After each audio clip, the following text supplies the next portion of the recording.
And hello again, everyone, and welcome back to the stream. I am Razim, and this is Dwarf Fortress. Whenever I get it up here. I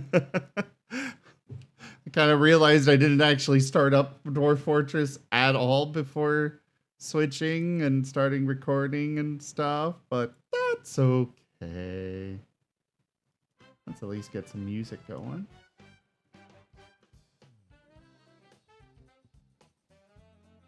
Sure, dwarves playing golf. Alright, so. Rygon. Yes, what's up? Well, you wanted to talk about my character. I figured if there's anything you wanted to talk about. Oh, well, geez. Now I gotta think about things to talk about. Let me pull up your character. What do you think of your design so far? The, like, the art design of him? Yes. I'm not sure. I know I don't Okay. like the idea of the wispiness. Like all the flowing, gaseous stuff that a lot of other ghost types have. I know I don't want that. As far as ghost types there's only one ghost type that I really think is particularly cool for for me to have as a character, and that is the Alolan Marowak. And that's where you'd like to draw inspiration from? That is what I gave Mary. I know I've given Mary a lot of thoughts on the design. The bun what are you doing over in his stream?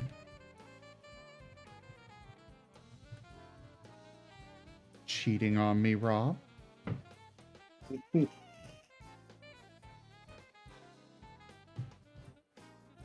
Well, if there's one thing I personally like from the design, it is the rods on the back of the neck.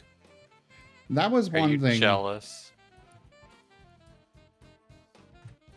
A little bit. But the rods on the back of the neck were I wanted to keep with the, general Rockruff design there. With the rods and stuff, but in this case, those are basically lightning rods. That's kind of what I thought, and that's why I like them. Because just like you said, it keeps with the design, while also being able to show the uniqueness of this particular subspecies. Yeah. The bones, I'm kind of half and half on. On one hand, I like them, but on the other hand, I feel it's pretty on the nose. I agree. I don't like the bones. The little lightning ear, again, kind of half and half. I like the concept, but I'm not sure how it could be implemented.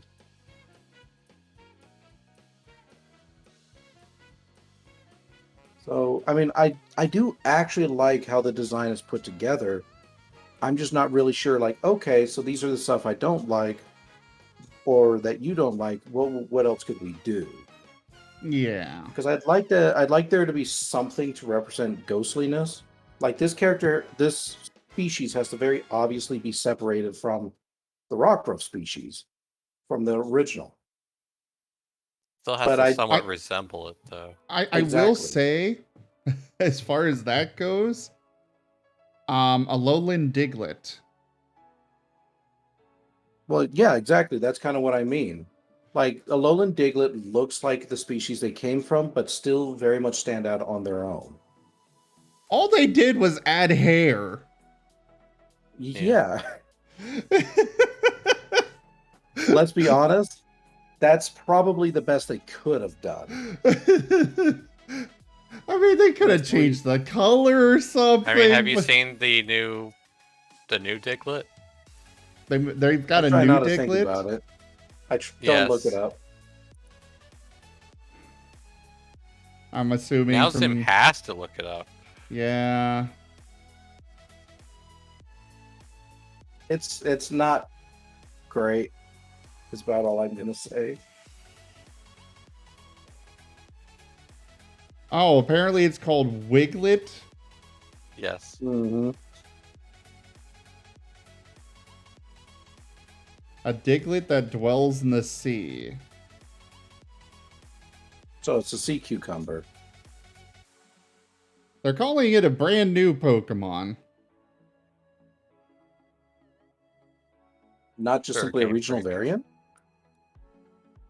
Like the Nintendo.com. A diglet that dwells in the sea. Not quite. Discover Wiglet, a brand new Pokemon discovered in Paldea. Okay, fair enough. Okay, Wiglet, the garden eel Pokemon. It may look like Diglett, but it's really a completely different species of Pokemon. Sure, whatever they say. Yeah, sure. No one believes you, Game Freak. It is such a lazy way to try and get around. No, it's not just a Diglett variant. There is something I would like to keep, though. For your character. Oh? I actually do like that tail. While it doesn't necessarily have to implement the wispiness at the tip, I do like that the way the fur is edging at the base of the tail. I do like that. And I have told her that I like that. The wispiness is the only thing that I've got. Because, like, one of my problems with wanting to play the ghost type is that I don't want to actually be a, undead. And I feel with the ghostly wispiness, for lack of a better way to put it, it just... By the way, for everybody here on stream, I suppose I should probably go ahead and bring it up real quick. So you can actually see what we're talking about here. It's an excellent idea.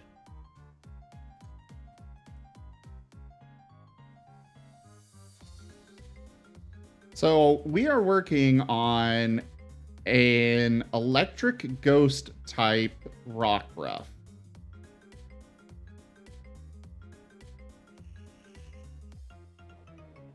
A Rygonian / Fulminian form Rockruff.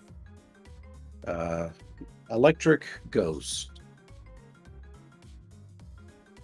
This will be Zim's character that we will be utilizing in the Pokerole campaign. And right now we're hammering out details about said character.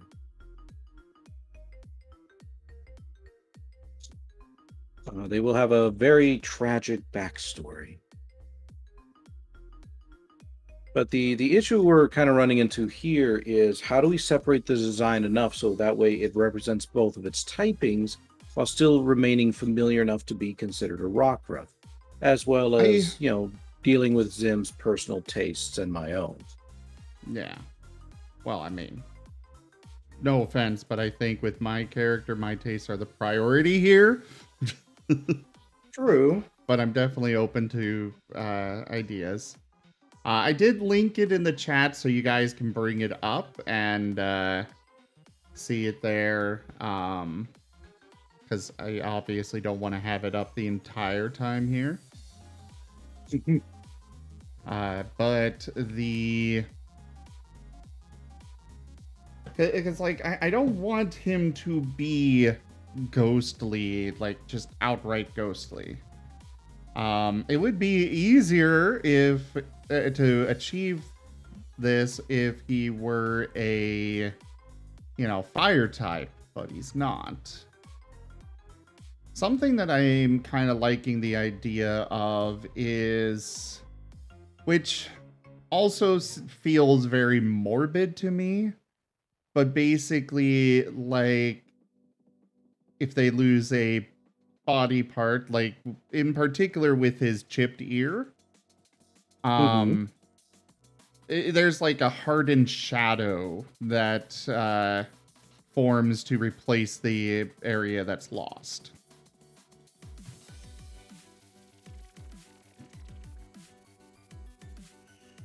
Well, that's not necessarily a bad idea. It does kind of bring into issues such things as like healing for your character, how that would look. Yeah.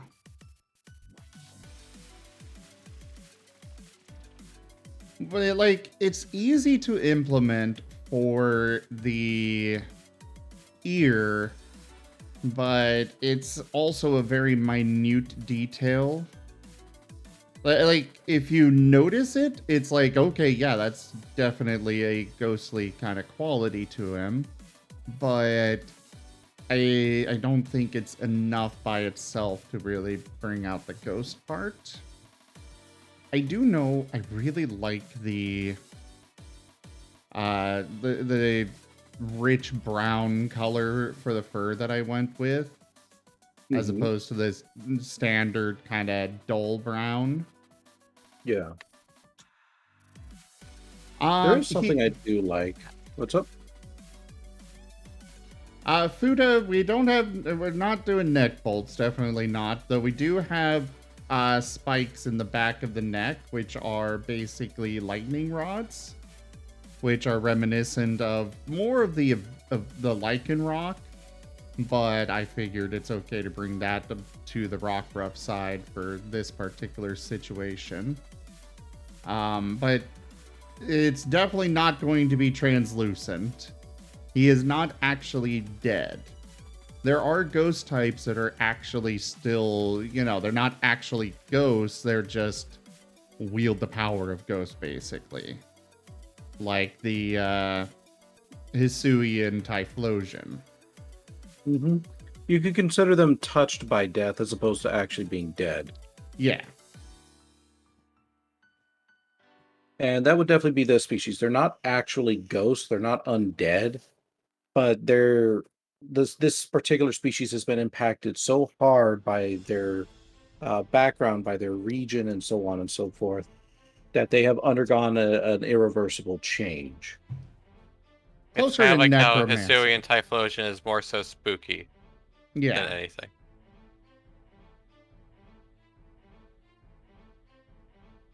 Now, what I was saying before is I do actually like the concept for the black legs. I think that allows you to get kind of that idea of the ghost typing without it being like you're translucent or you're wispy. It's just some markings on the body.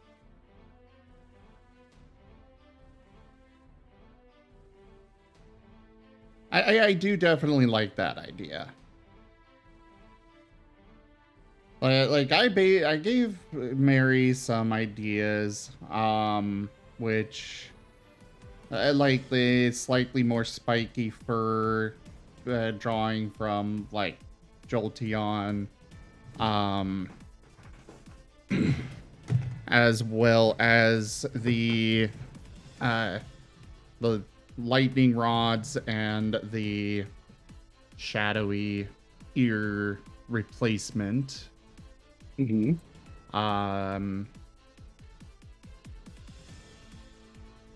But then it just comes down to the whole idea of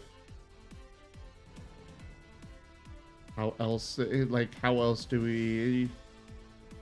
Because we can give them a dark black, or dark gray legs, but I don't know if that really is enough. I would agree. I don't think it is enough. So that leaves us with a few other options. We've already eliminated wispiness. We've already eliminated translucence. So what other ghost bits can we introduce? And I think one aspect we could potentially concentrate on is further markings, kind of similar to the dark skull on the face or the bones on the back. Or maybe something with the mane. And I'm trying to think on what we could possibly do with the mane.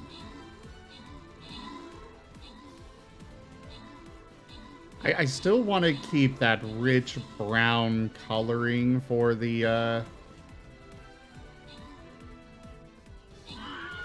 I do want to keep the rich brown coloring for his primary color. Because I will definitely say, while a lot of Pokemon tend to follow colors for their type, not all of them do. Case in point, Buizel. I know when Buizel first came out, I didn't have access to the internet or anything to look it up, so I'm like, oh, that's a cool fire type. So I started the game off with the water type starter because I knew I wanted Buizel in my party, and played through the game till I could get the Buizel, and it's like, wait, this is a water type? Oh. And then I restarted the game to start over with the fire type starter to not have duplicate types in my party. Fair enough. Let me toss this idea at you. Go ahead. I was just going to say, you better never let Orem know that you wanted Weasel that bad. Oh, he knows. Oh, okay.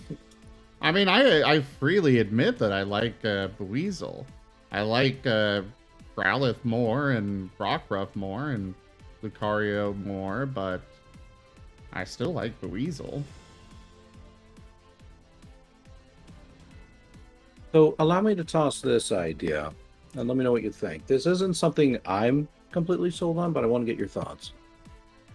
What if we showed the aspect of the disaster that caused this irreversible transformation? In other words, what if the body displayed the after effects of a lightning strike? So like those rods on the back of the neck, perhaps one of them could be like broken and fractured, and there could be some black like lightning scorch marks on the fur. Not necessarily something that shows like a wound, but something that shows like this is what happened to the species.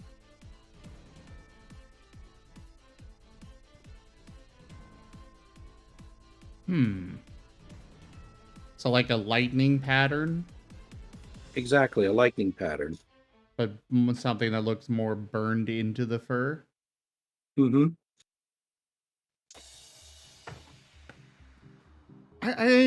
As far as the eye color goes, Fuda, we could go with pure white for, the general species.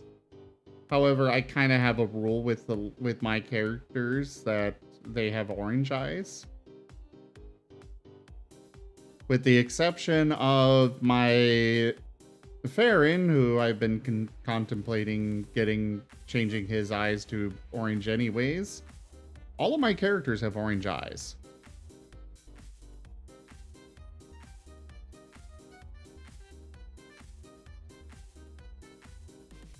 It's just a little, I guess, trademark. It's a thing, I guess you could call it.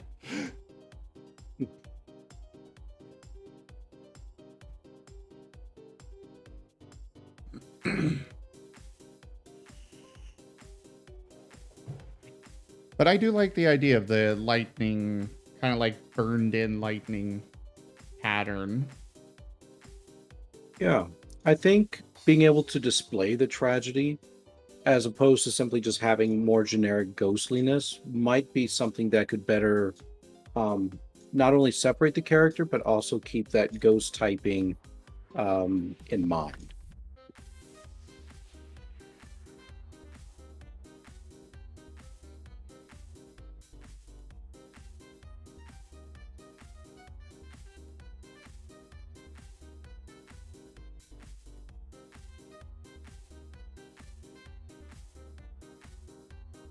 Well, I pass that along to Mary. I can absolutely see what she comes up with on it. I like that idea. Then let's see what the concept from her is coming. Is there any other markings that you like? What about kind of like for me, there's a bit of a difference between like a smoky shadow versus like the wispiness. And to me, they both kind of convey ghostliness to me. What about like footsteps having a little bit of smokiness to them after? It's not something that's actually going to be visible often, but it could be something that they just kind of leave a bit of smokiness behind, a little bit of smoke with each step. I mean, I personally don't mind that. Again, it's not. It could even go in with the tragedy of the lightning strike because, well, it has to reach the ground somehow. Yeah.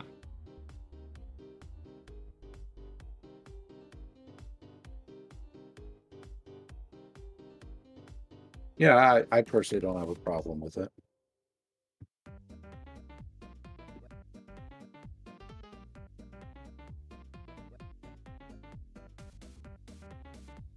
For the record, just for like if you decide to have something try and track us, I do want to make sure that that's not going to be something that sticks around for long. It probably won't stick around for long, but depending on the nature of it, that doesn't mean that you would be average to track.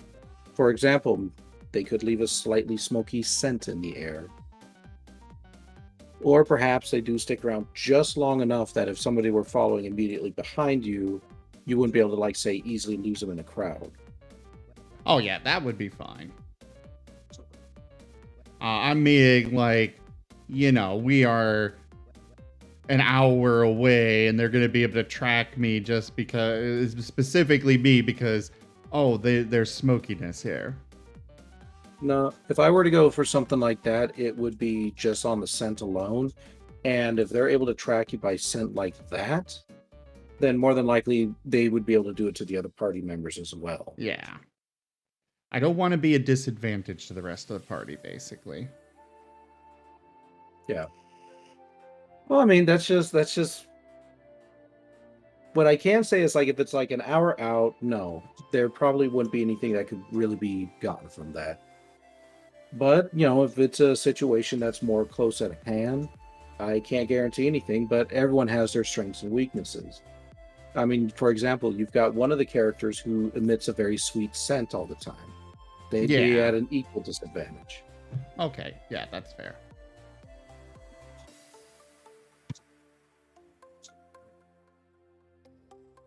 You're already quitting, Kitsu?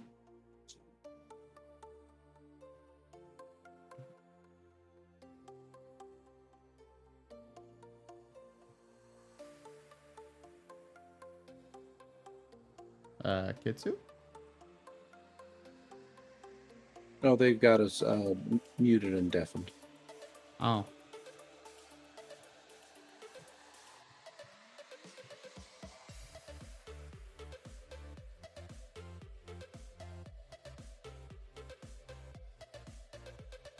Yeah, any other thoughts that you have on your character that you'd like to go over?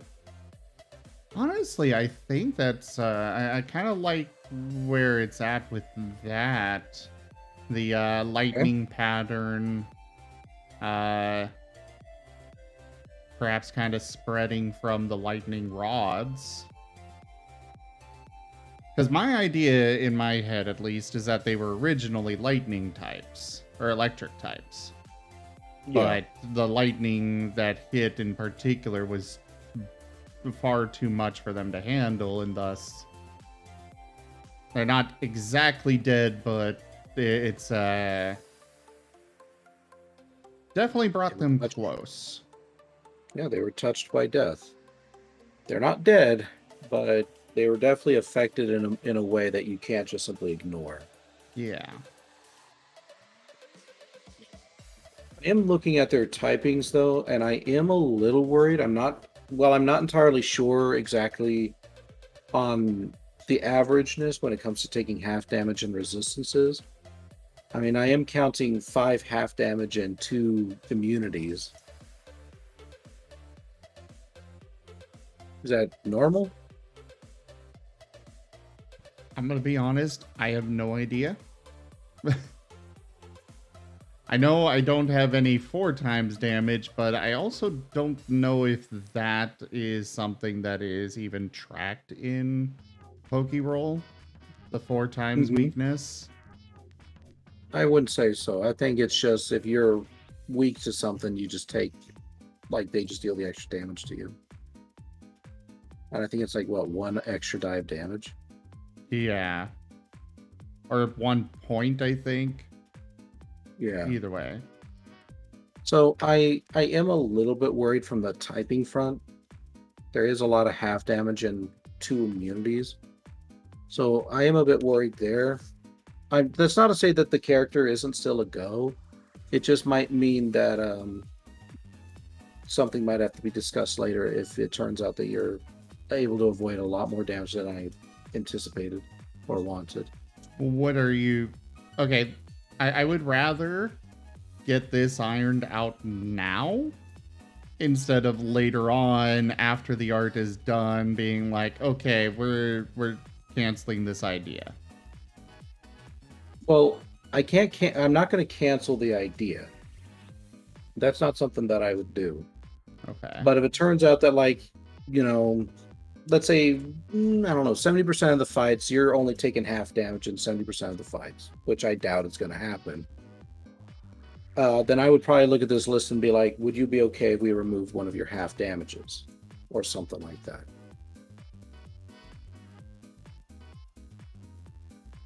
So I wouldn't cancel the idea. We would just have to make adjustments. Because my only other option from there is to create battles that are specifically oriented to work with your character. Not necessarily to, like, kill them or anything like that.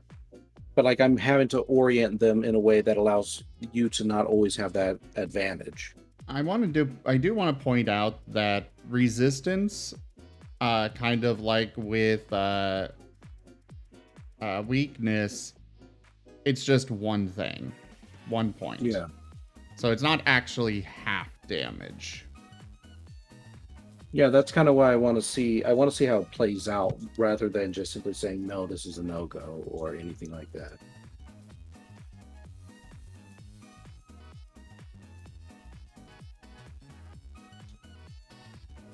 Beerus is... In Pokerole... Okay, so Beerus is saying, in Pokerole, 2 times weakness is 1 extra damage. 4 times weakness is 2 extra. Okay. So I don't have any of the 4 times. But the attack has to roll a damage for the extra guaranteed damage to a... So it is guaranteed damage. Ghost, I will say, is in a typical Pokemon game, which this one isn't typical. I mean, we started off with water types. But in a typical game, Ghost is super strong at the start. But that's because at the start of every Pokemon game ever, you're dealing with a bunch of normal type Pokemon. Right. Hi. Hello.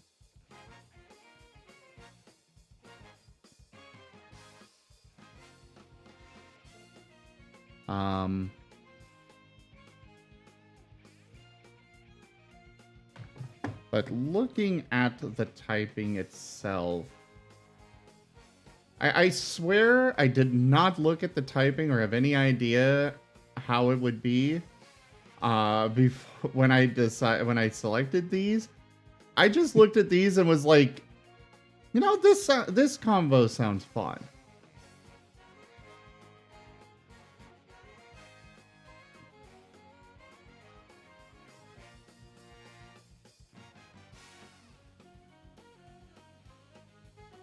I'm taking a look at both of their primary, and I'm seeing what we got here.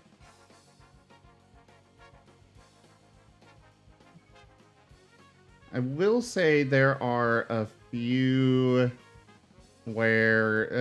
combinations where there is... It does seem to be rather up there. I will admit that for resistances. There are a few where the resistances aren't that much. Can I remove the second type? No, I cannot. There are a few where the resistances aren't up there. Also, I will say, for ghost type moves, normal type moves cannot affect ghosts, and ghost type moves cannot affect normal. So we just can't affect each other. So I will say that. I do recall that. I do recall that. Then we may have to take a look over at the move list and see what your power level would be.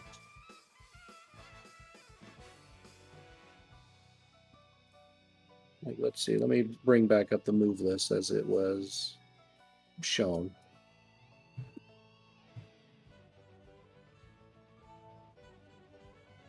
Yeah, it is way less resistances than a steel type. Yeah.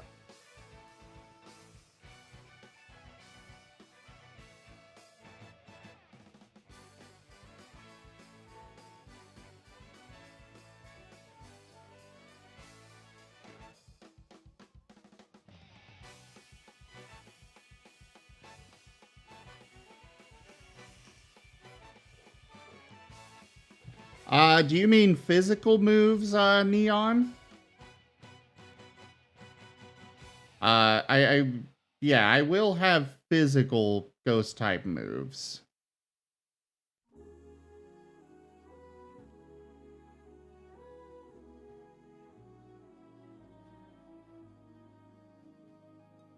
Yeah, there are physical rather than special ghost type moves, and I do plan to go with the physical ones primarily. I know I really love the idea of the charge stone one that Orem came up with, but that's also a rock type move, which I won't actually get stabbed from, but it's still something that I like.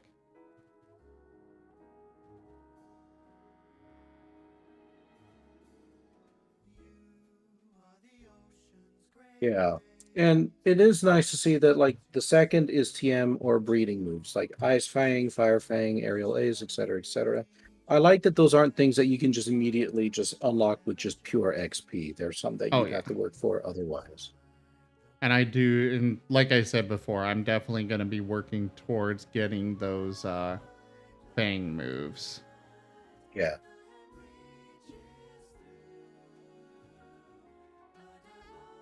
Looking at your base list, though, I think it's looking okay. I'm not an expert when it comes to Pokemon, and I'm not going to pretend to be. So I don't know all of their power levels. But like, say, I don't know, Spark. I assume that's a low-level electric type move. That's fine. Orem did seem to give me a pretty good spread of different Pokemon moves. I'm planning to go through later, and basically I'm going to look up each of those moves at some point, figure out, okay, this move is learned by this Pokemon at this level, it's learned by this Pokemon at that level, and I think I'm just going to average those and for their XP cost. I think that sounds fine.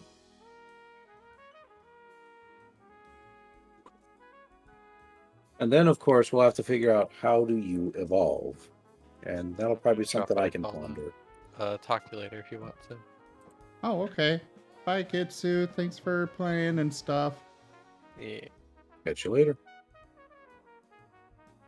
Yeah, the evolving is going to be interesting. I know Orem is pushing for me to do more of a...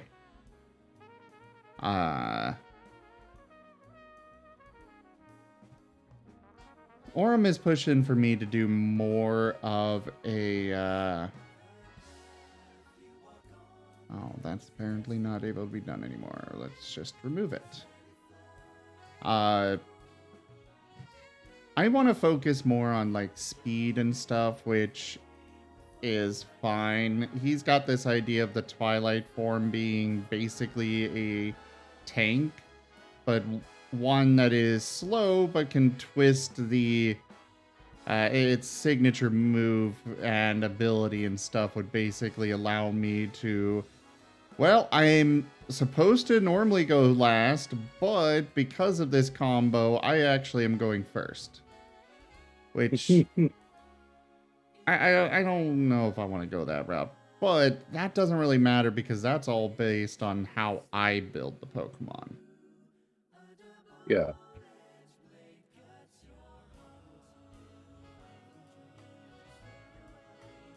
I do think I know how your evolution is going to work, though. And let's just say it's not going to be something that's going to be easily accessible right off the bat. Oh. Which I know that's something that I've stated to others, but I think how it's going to go is it's not going to be something as simple as finding an evolutionary stone. Well, there are actually very few Pokemon that use the evolutionary stones. Oh, I know. I'm just simply stating that it probably won't be something as simple as that, what I have in mind. Most often they are by level. Yeah.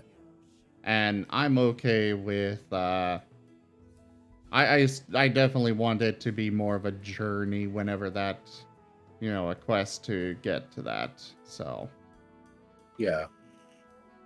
And that's how it is going to be for, several of our players. Even if it's a leveling thing, I still want it to be something special for them. yeah. Yours is just simply going to probably be a little bit more than just like, oh, we went on a simple, 1-bit journey. Yours is going to probably be a little bit more extensive than that, but it'll be thematically appropriate. And I think your character will be able to really grow from it. I will definitely look forward to it. Yeah.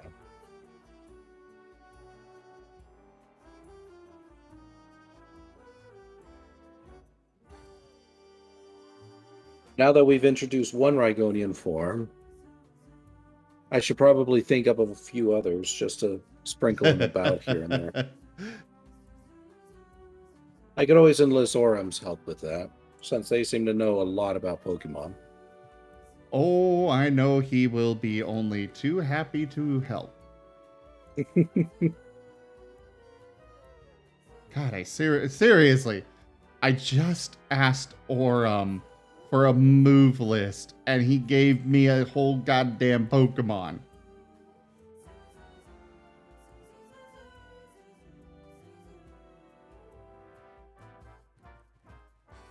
Hey, I mean, nothing wrong with that. It certainly saved a lot of us a lot of work. Oh, yeah. I wasn't even thinking about abilities being changed, but Orem thought of it. Yeah. What are the abilities anyway? Did you send that to me? I did. Twice, actually. Yeah. I thought I didn't send it at first, but then I realized, oh, I did.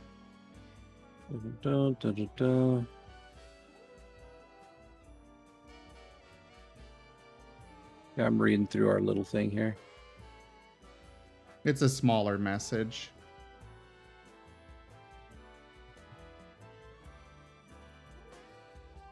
Nope. Okay. Apparently the game did not like me placing that wall. Oh, no.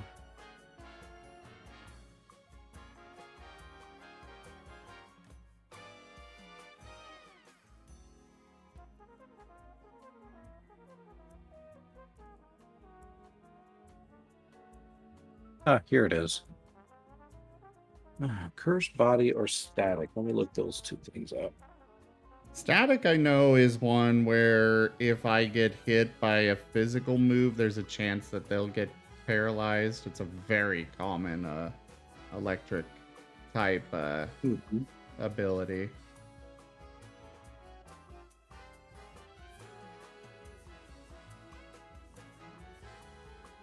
All right. Got that one. Cursed body. Let's see what that one is.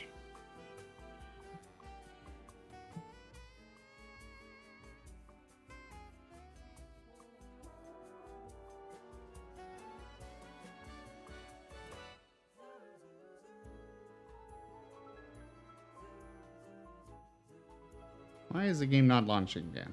There it goes.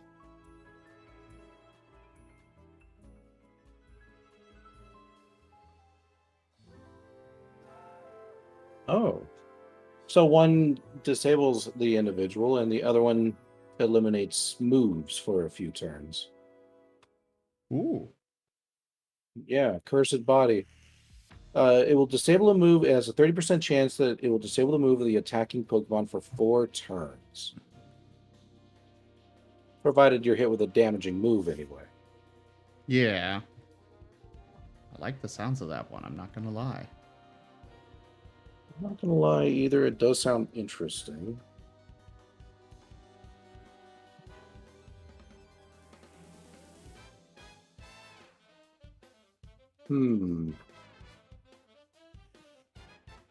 I think personally I would go with that one, Cursed Body. I think it fits more thematically. He gave me 2 because, like most Pokemon, emphasis on most. Most have 2 that they can spawn with. Yeah. Well, that's what I'm debating right now, if I want to allow one or both. Because I know you can only choose one or the other, depending... Like, you could have it to where you have both, but you, after a long rest, you could swap between the 2 or something like that. Yeah, that's how you set it up. Yeah, so I'm debating if I want to keep it at 1, or if I want to have both active. Because they are both kind of very useful abilities. I would honestly probably only use the Cursed Body one. Because, well, the paralysis is definitely useful, but the Cursed Body would prevent them from... I guess they both basically are... It depends on the encounter. Against a single powerful foe, Cursed Body would be great. Against a group of like small minions, a static would probably be better. You know, you make a good point, Beerus. We should probably check how Pokerole does it.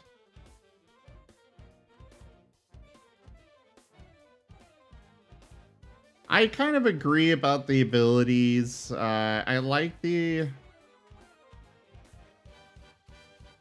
It's like, technically by the rules, you choose which one you want to use every time you go into battle, which can be really powerful, but it also feels a little broken. The reason why I didn't want that, why I allowed it at the beginning of an adventure and after every long rest, is because I wanted the players to be I wanted them to very much decide how they wanted to work with their character moving forward on the adventure. I wanted them to anticipate, okay, this is what the adventure might hold, this is what we might need, this is what we should do. A big part of the game is on such things as planning, expeditions, discovery, and whatnot, and so forth. So preparation is a part of that, and I want my players to be very conscious on their decisions on how they are going to prepare, and that includes their abilities.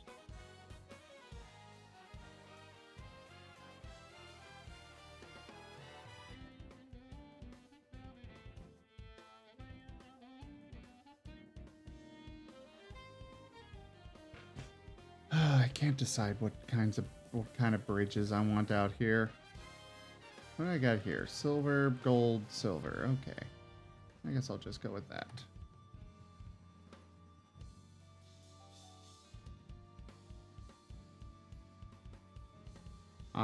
But as far as what Orem came up with, I am definitely very intrigued by a lot of the choices he made, and I think it's going to be a lot of fun. That is the main... That is my priority.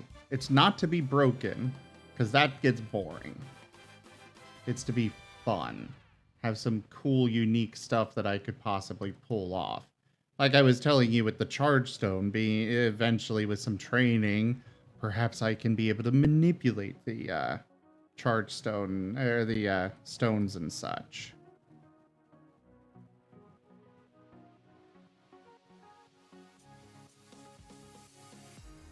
I'm sorry, I was reading something. Could you please say that last part again? I apologize.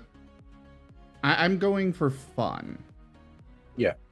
And like I was telling you earlier, I'm intrigued by the possibility of what I could do with the charge stone, where I can use the ghostly energy, go throw objects and stuff, and can manipulate things around and stuff. It's kind of a common ghost trope. That is true. I am intrigued by the ability of being able to manipulate how the stones that I, do the charge stone with, how they go. Because right now, right off the bat, they're just basically going to be bullets. That's really what all they are.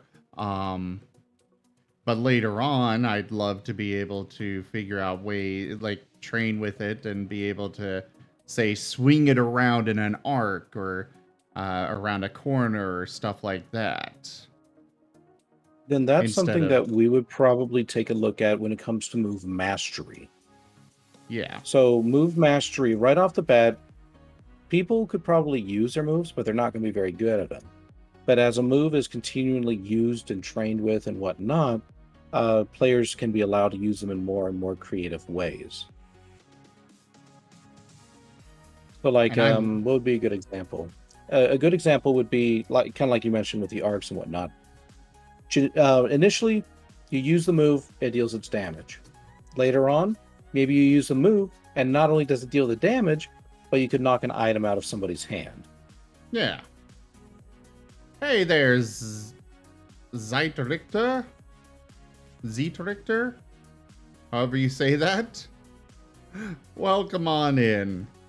And yes, we're doing Dwarf Fortress. Zeitrichter?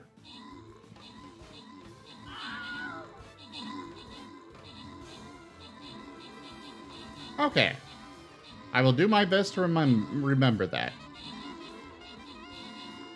You come around more often, and I will definitely get the hang of it. Or at least close to it.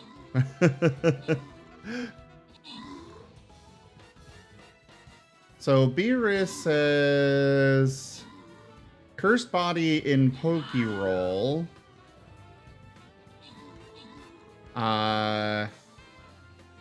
Whenever this Pokemon is dealt damage with a move, roll 3 chance dice to disable that move. More than one move may be disabled this way.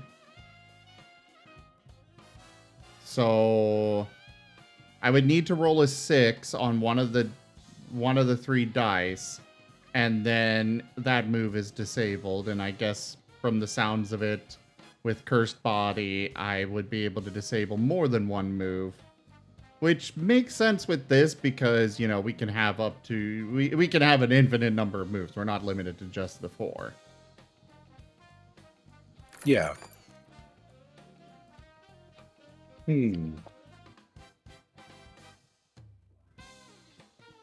That's going to be a really strong ability early on, I think.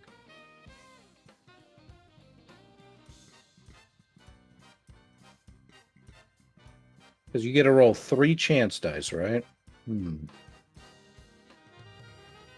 Yeah, 3 chances to get a 6.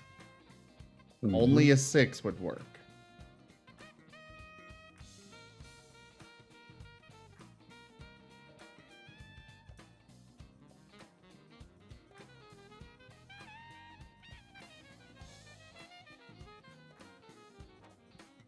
We also are looking at low health pools.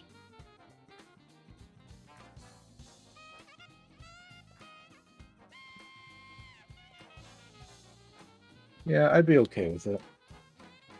Cool. For now, anyway. I'll have to see how it plays out. But since everybody is working with such low health pools anyway, like, the fact that you have to take damage in order for it to proc, I think, is going to help keep it balanced.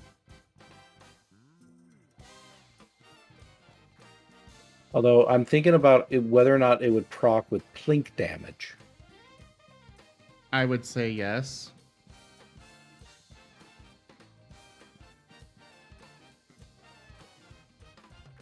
Yeah, but either way, it's a really low chance to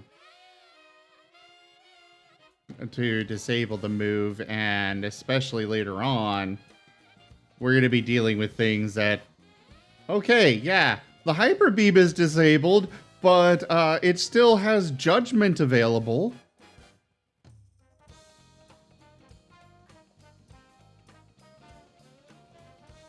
Oh, okay, Zeit. Okay.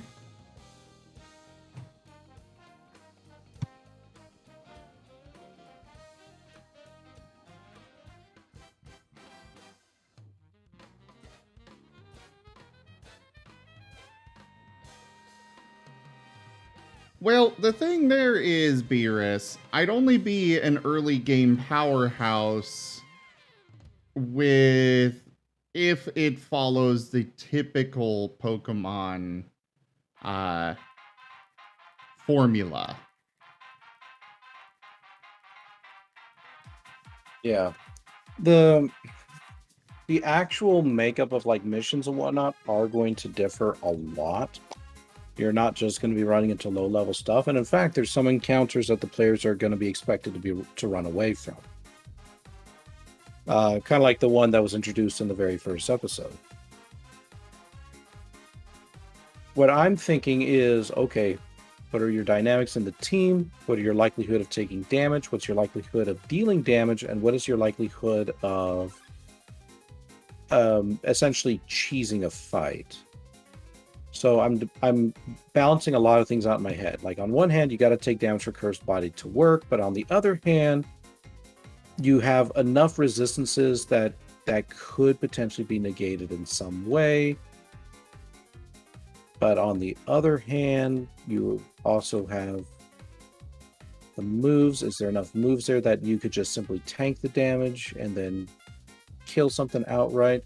How would you work against certain bosses?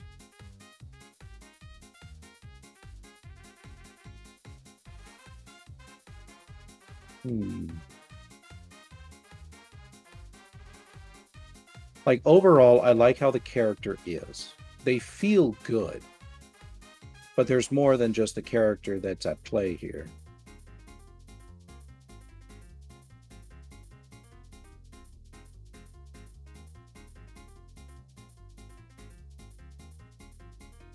That's true, Lord.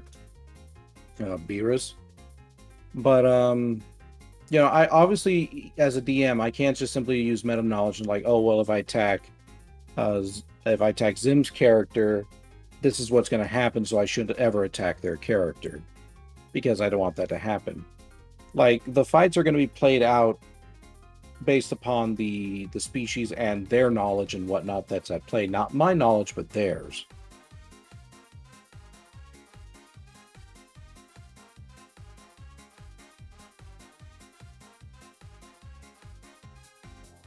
And that's true.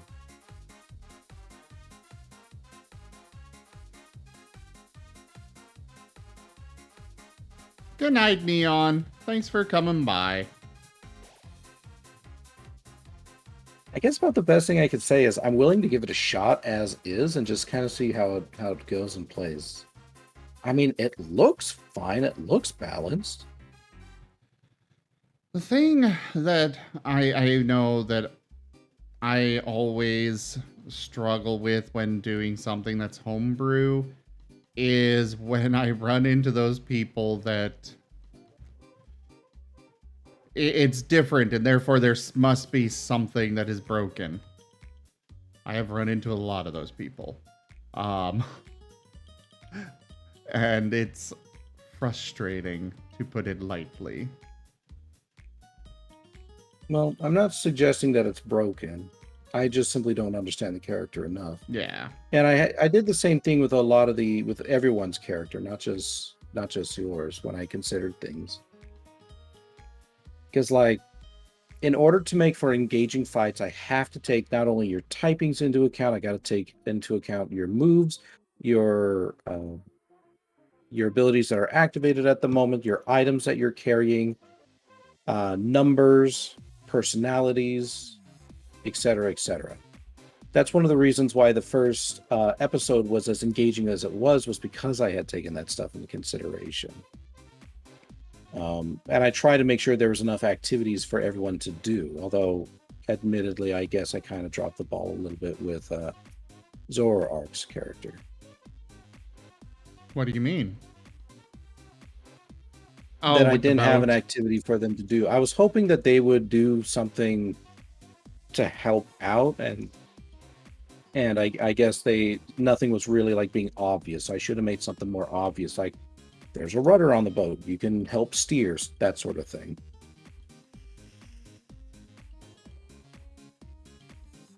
To be fair, when it comes to that, it is not always on you to figure that out. Because the players also need to be like I did, where I'm like, okay, I'm gonna look around the boat. Is there anything here? I don't hold that against you.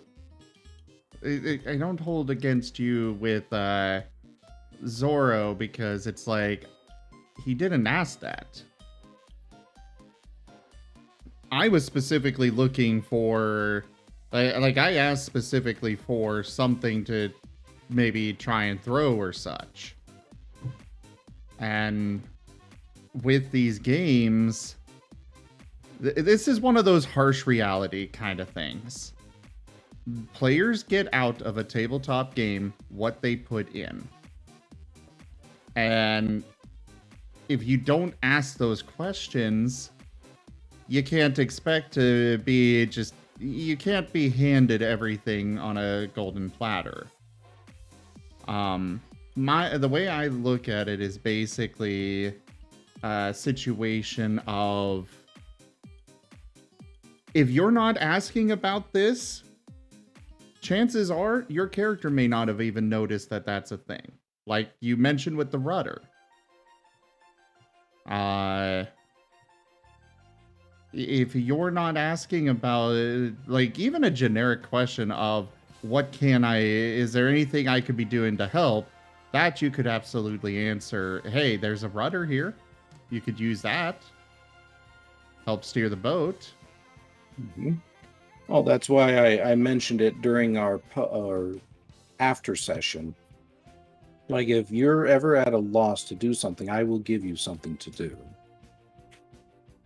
Because sometimes when I'm describing a scene or whatnot, maybe there's a detail I missed, or I miscount the number of players and activities possible. Like, for example, with the orbs, I actually expected more than one person to use them. To be fair, Jet kind of hogged them. Yeah. But it was also for me, I was looking at it strategically, like, we only have so many of these. We need to make sure it counts.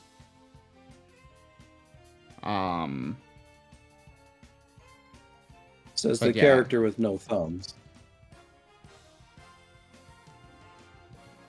Uh-oh. I don't know, that I just still find that funny. Just the character with no thumbs trying to chuck an orb. Yeah, but I mean, if I'm just gonna say, if we stick to that sort of idea, we're getting nowhere fast. Oh, trust me, that's why I didn't penalize you or anything like that, because that's just at a certain point that there's having fun and there's being or not having fun. There's being reasonable and then there's being pedantic. I believe that's how you say that word. Pedantic? Pedantic? Is that how you say it? Yeah. Well, irregardless, being silly about it. Nitpicky. Yeah. Yeah, I've run into a few DMs like that, and I will 100% say it drains the fun so fast. Mm-hmm. Zero hands team. I mean, there's a handful of Pokemon that actually have thumbs. Like, That yeah, is true. there's a lot of them that are, bipedal, but Lycanroc, Lucario, just to name two that are bipedal but don't actually have thumbs.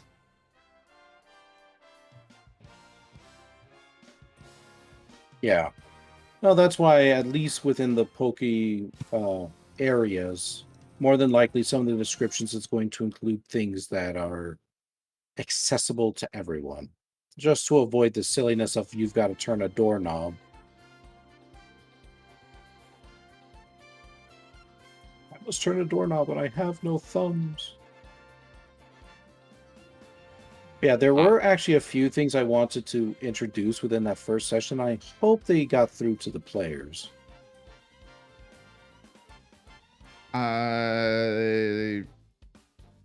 Well, I'm trying to think of things that stood out as being major. Right now, I'm not thinking of anything, though. Oh, would you like me to list off a couple? Yeah. Okay. One of them was that failure isn't always failing. If you recall, during the river boat scene, it was stated, I tried to avoid the buildings with my boat. They failed that. But instead of the boat simply being smashed against the rocks, they got sucked into a building. So it just simply it made the situation more interesting and unexpected, but it wasn't exactly like, oh, we failed, we died. You know, Rygon, I think you would really enjoy running Exalted. Actually, probably. That is something that specifically is in the rule book for Exalted.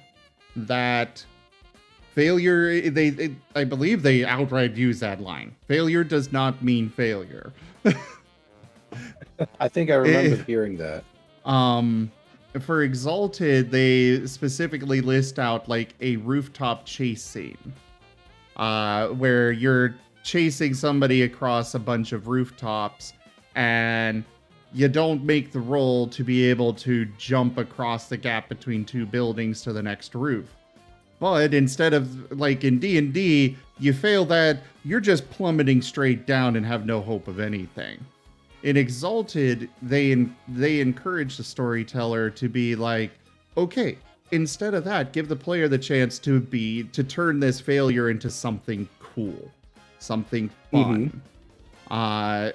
Like one of their examples is perhaps the player latches onto the side of the other building. They may not have reached the roof, but now they're at least not all the way down splat on the ground. They're able to climb back up. Or perhaps there's an awning down there that they then fall down onto and manage to use as a trampoline to get back up a little ways and then scramble their way back up to the roof. And that kind of concept, I love it. I love the way that they implement it. Me too. But Exalted Don't get me wrong. Go ahead.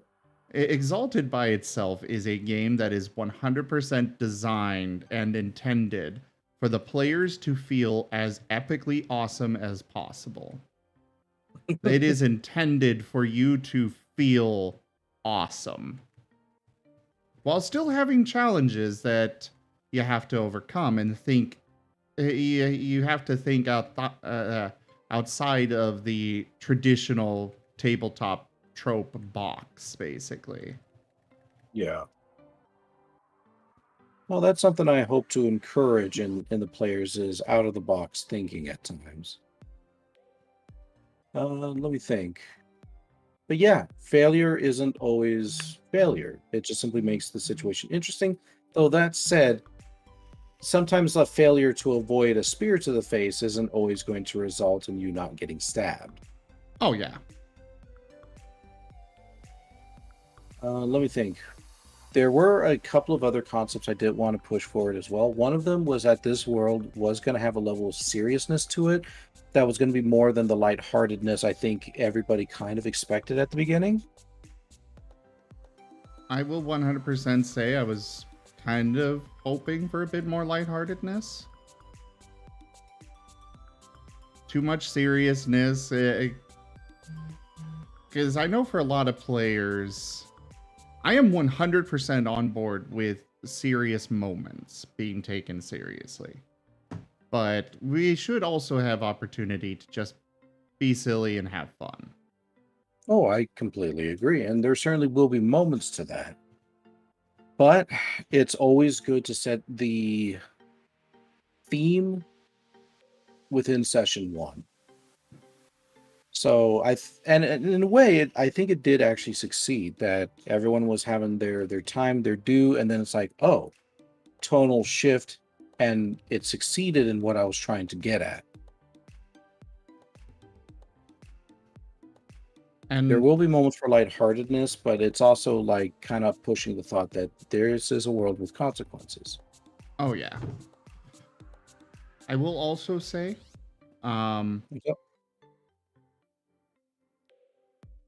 we're going to get off track. Let us go ahead and get off track a little bit.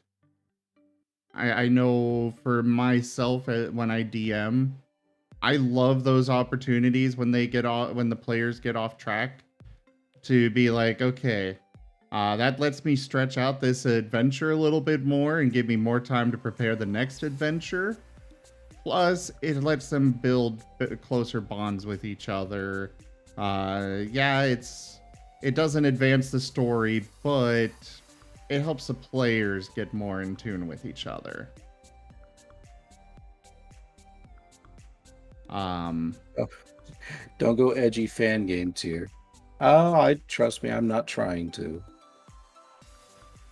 Is offering to be a story gremlin a thing? What do you mean by that, Kojo?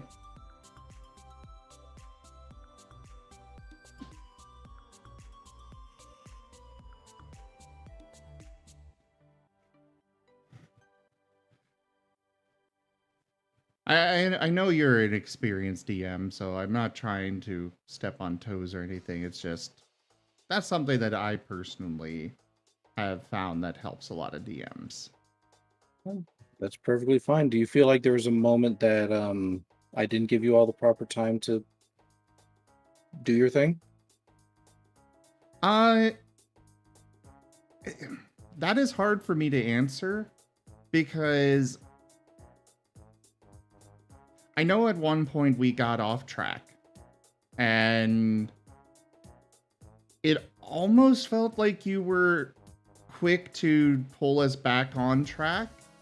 But at the same time, I feel like we did also get through it. So it's kind of like, maybe it was too quick, but maybe it was just long enough. Think of 2 areas where that was. One was the armor, and the other was the talking amongst yourselves in the very beginning area. Those could have possibly gone a little longer. But I was not against that. I was more meaning, like, when I say off track, I'm meaning banter between us. Just stuff that doesn't have to do with the game. There was one point that we got into that, and you seemed to shut it down really fast. But just my own things that don't have to do with the game. Oh, yeah. I get you. Like, I am all for keeping on track, but there's also it's kind of one of those, like, for me, I found that the players, I know from my perspective as a, what the heck is going on over here?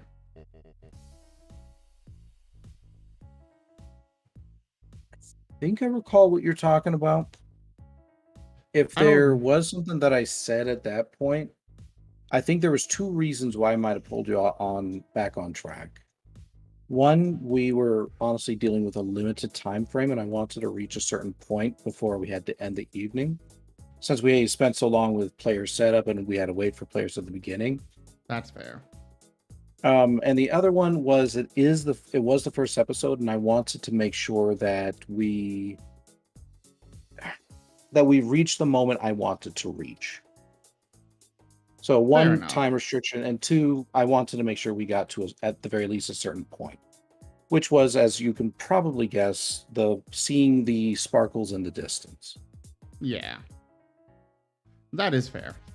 That was just something that stood out that I wanted to bring up, but also it's one of those, like, kind of like you being concerned about the stuff with my rock ruff about possibly being broken, where it's like, I'm not sure if it's going to be a problem in the future, but it was something that that is a very slight concern. That I'm considering your character? No, I mean what I'm bringing up now about the getting off track with, the game. But never mind. Oh, that you all will have that moment to just banter and just chit chat? Yeah. Oh, there will be opportunities for that. I'm certainly not against it. If there is anything that I personally would prefer to keep at the very least minimized, though, and this goes for all players, as not direct to anyone in specific, is just to minimize interruptions that aren't necessarily related to keeping the game flow going and whatnot. Like, I'm fine with banter. I'm fine with people talking a little bit like, oh, that was a cool moment, da da da da da. But if it starts getting into like we're spending a half hour to an hour on a discussion and not playing the game, that's when I start having a little bit of an issue. Oh yeah, definitely don't let it go that long.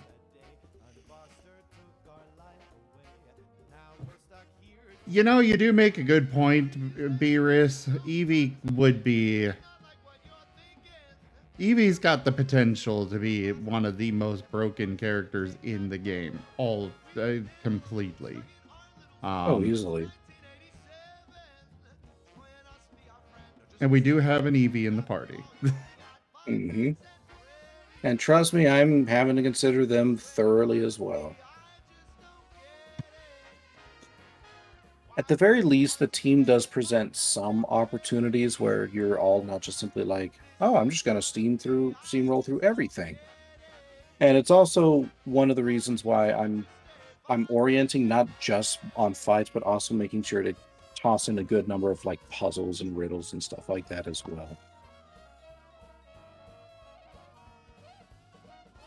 And it's mostly because I want to make sure everybody gets a chance to shine. Not just characters who are just really good at fighting, not just characters who are really good at think smarty, but everyone gets a chance to have their moment. Yeah, I feel like this is going to go great. I hope so. If there's anything I truly fear at this point in time is we might have player changes within the first month. And that's not necessarily because I'm going to be kicking anybody out or anything like that, but that's just the natural part of a group that you're going to have players swap in and out. They're going to be like, well, I'm not getting what I want out of this. I'm going to try something else. I mean, we literally already had 2 players that dropped out. Yeah. But now that the game's actually going and players are getting a taste like, oh, this is what we can expect, we could potentially see that. Yeah. So I'm having to work extra hard in these first few sessions to make sure that they're as engaging as fun as possible to help minimize that.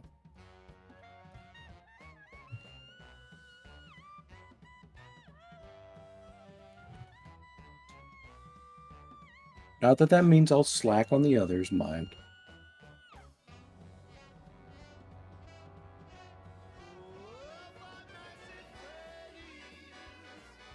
Oh, you mean on the other players? I don't believe you're going to do that. No. I mean on the other not initial missions or sessions. Oh. I mean, I am 100% on board with some more relaxed, simpler missions, easier for you to prepare, and stuff that's more, those filler episodes. that everybody loves. Oh, there's definitely plenty of those. I've already got 11 potential missions lined up, and I plan on developing at least 5 or so more. Because, as everyone knows, part of a Pokemon Mystery Dungeon is the hub board, like the mission board. And you get to choose your little missions from it. You know, I definitely want to inspire that experience. It's a bit more work on my part, and it means we won't always have maps that we can just work with. Like, oh, like, hey, we chose this mission. We better have this fully fledged fortress filled out. It's going to be like, no, you ain't getting that because there's also 10 others I'd have to do. But it does mean that there's choice, and it does mean that those choices will have the appropriate level of like consequences, rewards, et cetera, that players feel like, hey, we made a really good choice here. That's awesome. You know, it helps players feel like they have the autonomy and control that a lot of them want. And not just simply, hey, I'm railroading you all towards something or another.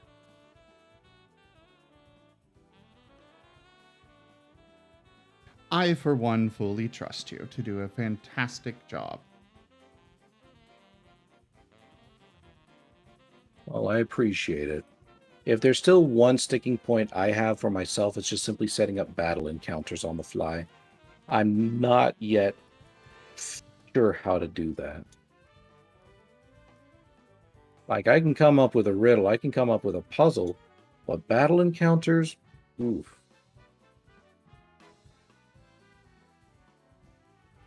Yeah. I know there used to be a tool for that. Go check the Pokerole site. It might still be available, the tool that I'm referring to. Nice.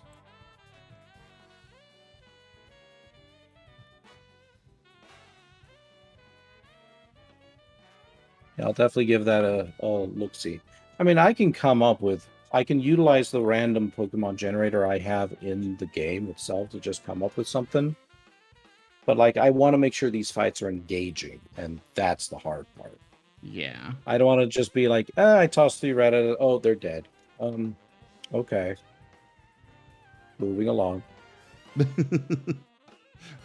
I don't want all the encounters to always be like that. Yeah, sure, there might be 1 or 2 that are like that, but I want to make sure they're more engaging than that.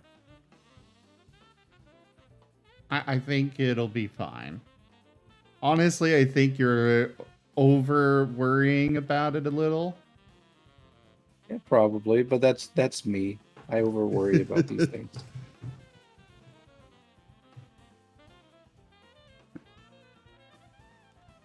Well, speaking of which, did you go ahead? I was just gonna say, which, you know, that is fine. It's just I worry about you getting burned out too really quick with that. Yeah. Well, that's one of the reasons I took the time to develop the DM bag. Specifically because it could help take a lot of that weight off of me. I could just look through the bag, come up with something, boom, there it is, right on the table for everybody. Like, for example, the orbs. The orbs were actually something that came out of my DM bag. They weren't something I initially planned. Okay. I knew I wanted something, I just wasn't sure what. And so that ended up being the solution. It worked great. I know Jet's going to enjoy those orbs. It'll be interesting to see what you all do with the last 2. You were going to ask me about something I liked? It was actually about the orbs. Oh, yeah. I did like I was going to say that the orbs were something that came out of the DM bag, and I was curious if anybody actually noticed. Well, you did point that out before. Oh, did I? Yeah. Oh, I forgot. But yeah, I did like those. You know, orbs are a thing in Mystery Dungeon, so it worked out great. Yeah. Well, the way that I did it was I took a spell and then I modified it for Pokerole. So I'd have to I actually got the tabletop simulator thing open. Let me take a look at the specific spell I utilized. Search. Items. Search. Letting it load. But that was kind of a demonstration of how I would take something out of the bag and integrate it into the game. Here it is.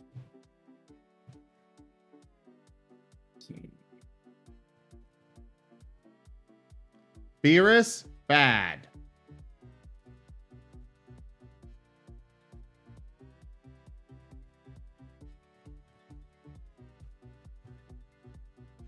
The goal is not to TPK the party. Only make them think you're trying. Yeah. Here it is. It was the spell Lightning Sand. And it's a very simple thing. It's the very earth becomes shallow lightning sand, dry quicksand, but I chose to put a little bit of lightning because why not? And creatures within the area that fail their save gain the entangled condition. That's it. That's the spell. It obviously has more to it because it was made for D&D, Pathfinder, etc.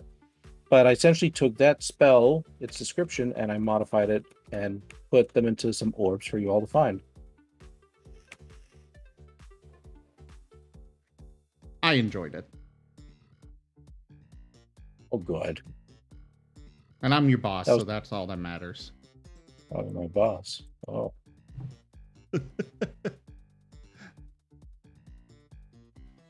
I mean, technically, if I get paid, then you get paid too. Sure, partner.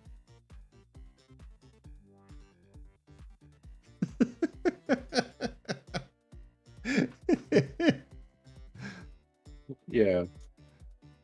Yeah, I do think that first session went by really well, and I was really happy actually with how all of the players performed, including yourself.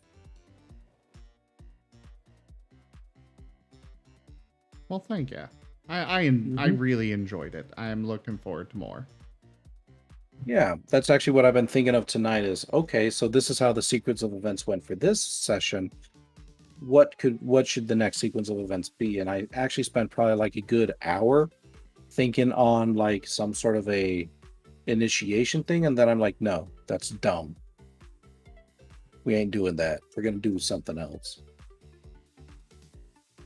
And I'm starting to get in my head how it's all going to run. And I'm hoping you all respond correcttly to what I'm thinking of. Because again, there's like 2 or 3. Yeah, that you all go in the direction that I hope you all are going to go to make it easier for everyone involved. There is, of course, the potential that that's not going to happen, in which case I always have to think of, what do you call it? I have to think of, not discrepancies, backups. For example, characters can't solve puzzle. What do? Oh, maybe I should come up with something else to solve the puzzle or to give a hint or something like that. Because I literally do not want the players to be stonewalled. I mean, that's also why we've got the Signs from the Stars card. That is true. If anybody actually uses it. I can't exactly depend on that all the time. Fair. That is a fair point.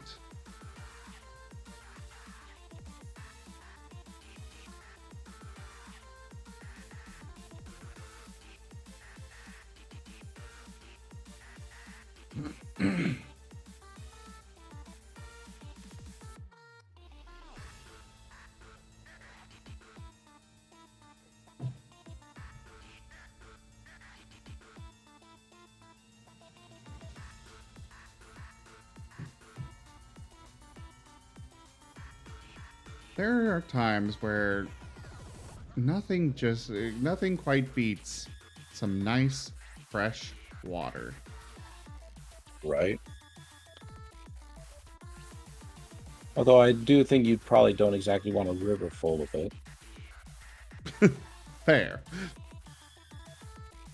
I still gotta say, I absolutely loved when I plopped down that skyscraper.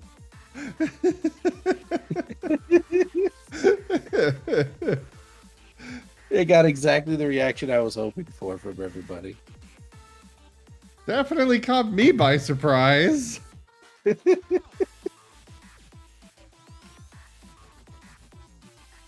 I'm sitting here like, okay, he's probably gonna find a giant rock or tree or oh, that's a skyscraper. Was that intentional? Yes, though I'll admit the model I chose was a bit bigger than I had thought.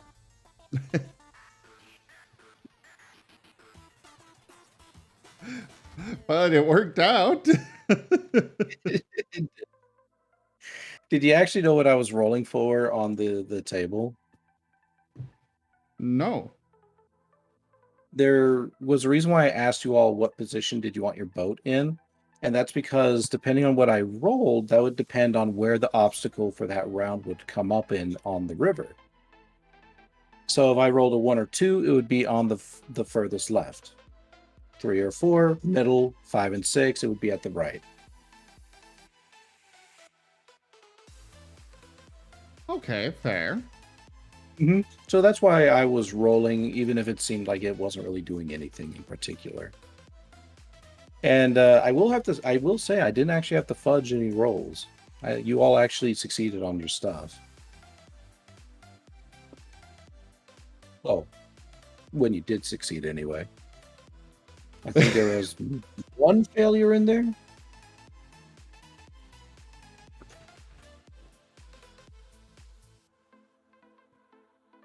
Yeah, but it all worked out. Yeah. I made for a very fun time. Yeah, I'm happy. I'm happy it went as well as it did. I'm hoping the next session can continue the momentum. Things are going to start getting complicated here, and I've got to consider a few things.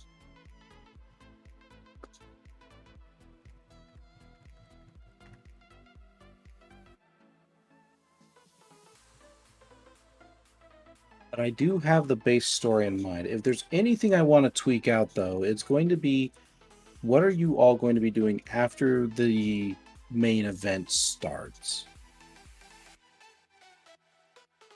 What do you mean by that? Well, essentially, as the game kind of notes, you're all going to be exploring, right? Well, Yeah. I've got an idea in mind of how you all are going to explore, but I've also got to get in mind, okay, how am I actually going to run this exploration? I've got a few little events set up. I've got some areas kind of set up, but do I want to do this to where it's kind of like you say go into an area, have one event happen, and then you move out of that area and into the next one? Or do I want to make it more involved and utilize the mystery Pokemon tiles and work with those? I mean, as far as actually designing a dungeon on the fly, I did not mind that. It seems like it's really easy for the DM to use. I would definitely like some, actual some sessions where we actually have a proper map. But I did not mind the way it was set up.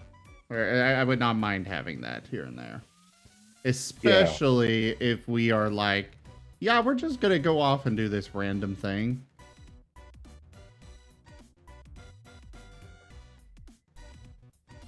Well, I'm thinking how I might put it is I could do the mystery dungeon tiles and then just simply have it that, you say you get about 6 tiles in, you transfer to the next zone.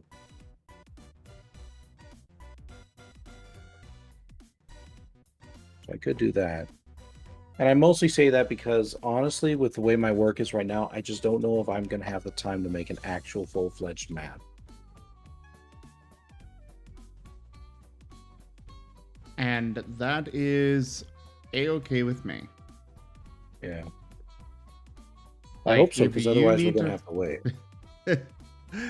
If you need to, go for it. Do what you need. Yeah. As you can probably kind of tell, I have a lot of thoughts running about in my head as to how everything's going to run and whatnot. Yeah. Yeah. Like, I still got to come up with accents. You know how hard it is to make an accent for a fish? You don't have to come up with a unique accent for everything. No, of course not, but it's still fun. Yeah. Unfortunately, you're asleep at the time we do it. Well, I mean that is what the recording's for, as you already mentioned. So you Yep. can still at least get the live action, or not live action, but at least you can see the results and whatnot. I just highly recommend you skip through about half the video so you can actually start getting to the good stuff. Yeah, because the first hour or so was just character creation. But you may want to skip through that, but it's still a fun time. Yeah, it's casual. It's nice.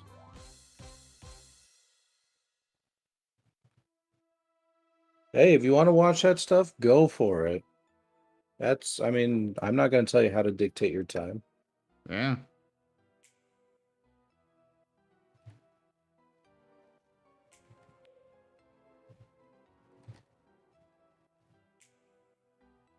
You don't have specifics on what quality you want, so you're getting nickel.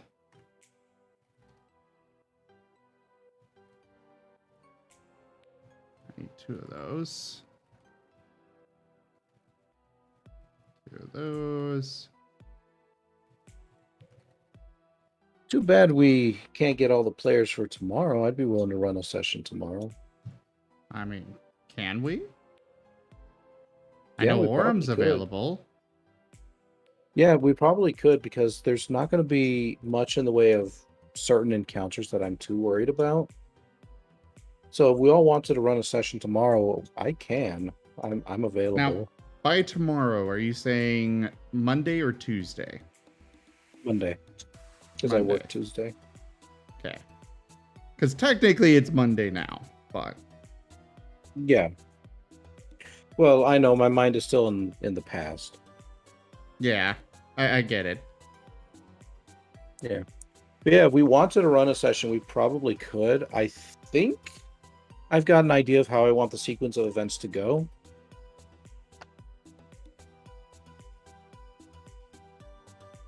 There's just about one spot I still need to iron out.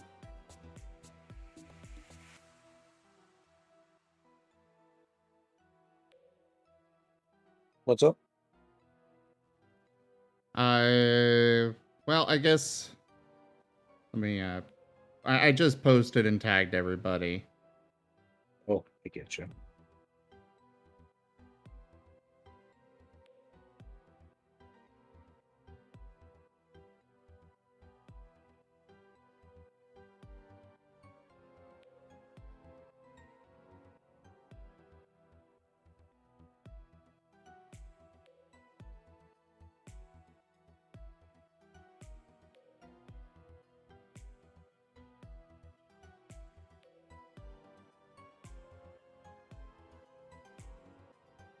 One sec, everybody. Maybe type.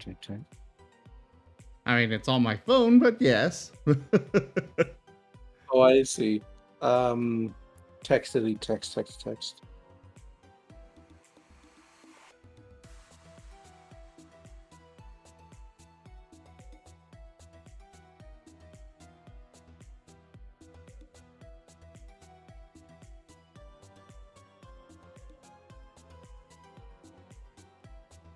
Do you have any particular time restrictions for doing it later today? No. Okay. Even there would have usually be one time restriction, but that's been eliminated for today. Okay. The person who does the mental health meetings is going to be absent, so we're not having that meeting.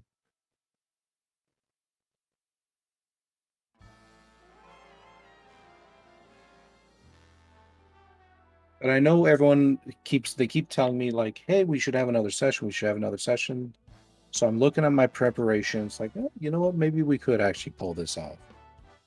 At least for right now, because we're all excited. Later on, obviously, I mean, we're still gonna enjoy it, but we'll probably stick to the once per week thing. But oh yeah, right now, I especially want it more just because we finally started and I really want to do it. Yeah, well, sounds like everybody had a lot of fun. Just again, I'm hoping that the momentum can carry and that it doesn't fizzle. Yeah.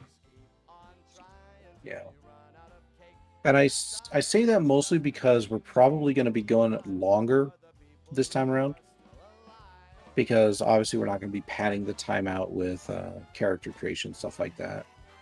So it's not like, okay, let's actually figure out how we're going to extend this out. But this is all also stuff I had prepared ahead of time, more or less, at least conceptually. So we're going to have a sequence of events to follow. It's just going to be, okay, what are the details looking like now?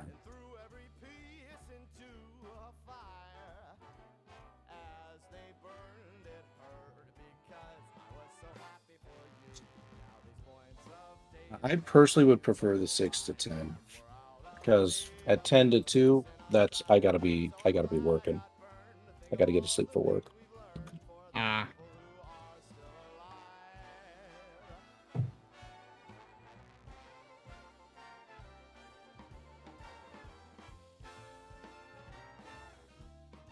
Okay. Can you do the 10 to 2? If I had to, yeah. Okay. That's just not my preference for the aforementioned reason.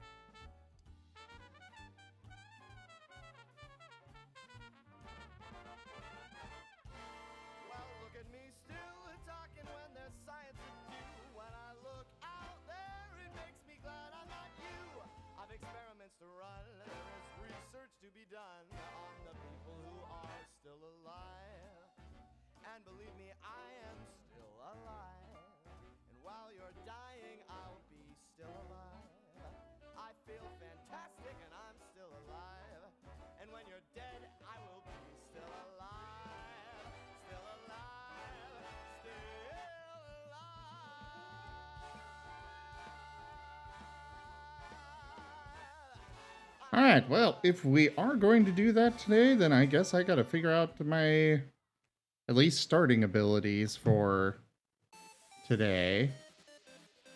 So, what we're going to do here with the stream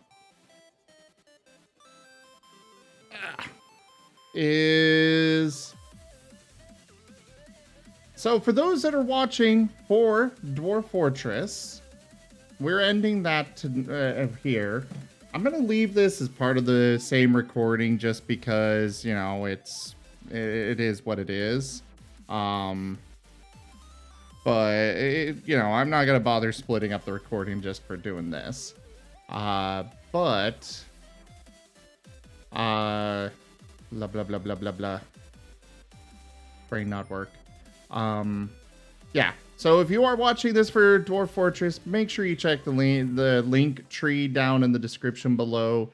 Come join us on Discord and all that stuff. But otherwise, we're going to be stopping Dwarf Fortress here. Rygon, you said you've got Pokerole up, the tabletop up. I closed it, but I can bring it back up real quick. Even though the actual character design isn't finished yet, I would like to implement the new design as soon as possible, so it's not like, okay, I started off with tackle, now I'm using something else. Yeah, sure. I can bring it up.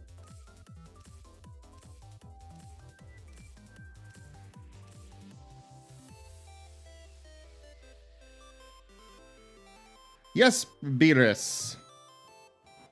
I'm probably going to have to poke Charm about making some more tile stuff for me, but... I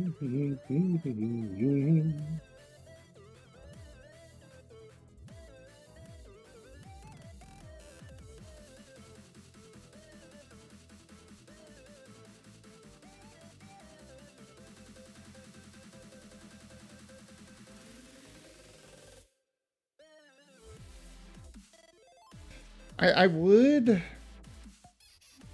I'm gonna take a look at the other characters, see where their stats are. I don't know about other Pokemon. I know 2 of them have 2 dots in every stat to start with. Yeah, the Tyrant, I believe, is one of them. I don't know about the others. If there's others that only have 2 stats with 2 dots, then I'll stick with that. But otherwise...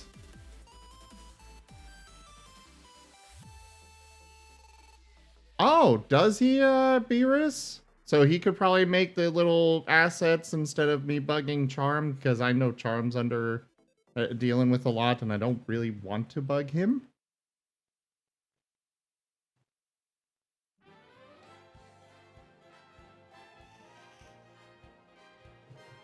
But at the same time, I would really like to have a card and stuff.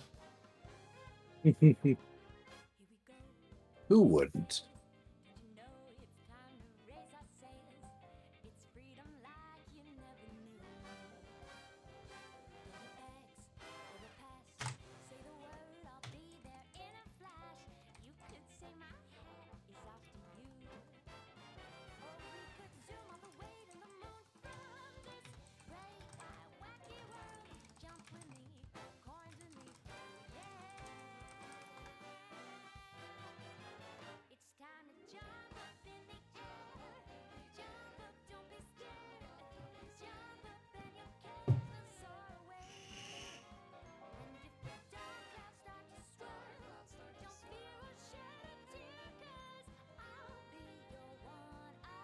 Alright, I suppose I should probably switch the category over to just chatting. Not a bad idea.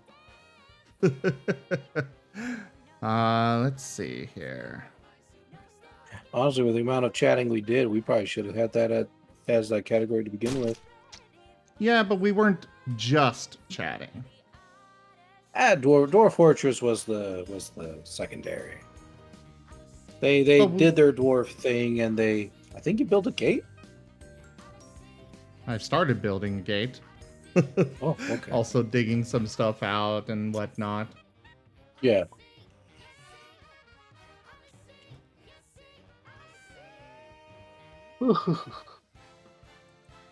Choose your color.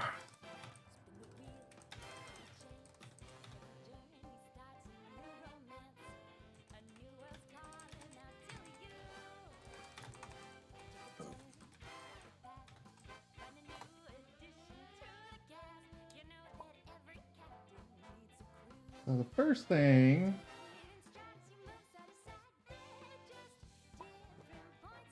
That's, of course, Orum's. He's got the 2 dots. Sandra also has 2 dots and everything. Okay, so I guess Jolene and I are the only... Everybody's got 2 dots in every stat except for Jolene and I. And we both have only... That is such a... So one thing that I am always very particular about in games is balance. And it's like... Why are you starting some of them out with 2 dots and others with only 2 stats having 2 dots? That's so imbalanced.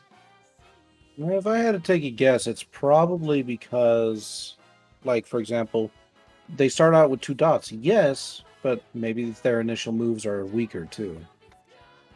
You know, maybe there's just some sort of an element of balancing that we just don't know.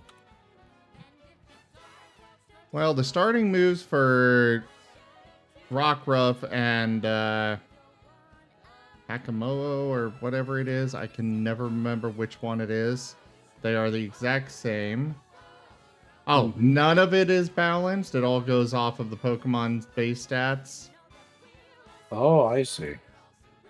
Argus has even more than I do. So does Eevee.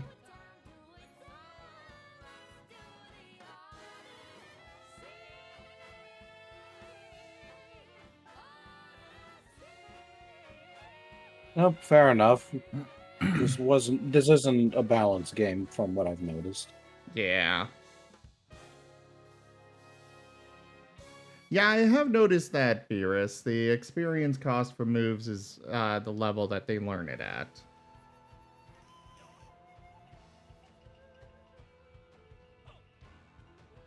Yeah, I remember hearing about the HP in 1.0 being the dumbest thing ever. Speaking of Raigon, you'll want to have the 2.0 stuff on hand for HP. Use HP from 2.0, but use everything else from 1.0. Why? In 2.0, or in 1.0, they based the HP of every Pokemon on their height. Okay. Dragonair, Beerus is pointing out in chat, Dragonair is taller than Dragonite. You evolve from Dragonair to Dragonite and apparently lose 5 HP. Oh, fair enough. And because it's based on height. And if you look at a lowland form Executor, I have seen it myself. I'm not sure which one of these has it in there. I think it would be this one.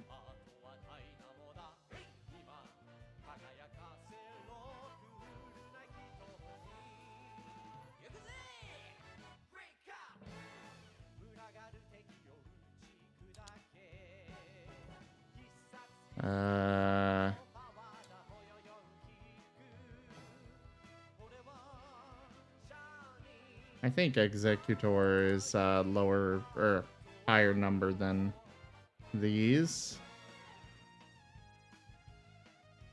103. So probably skipped several pages here.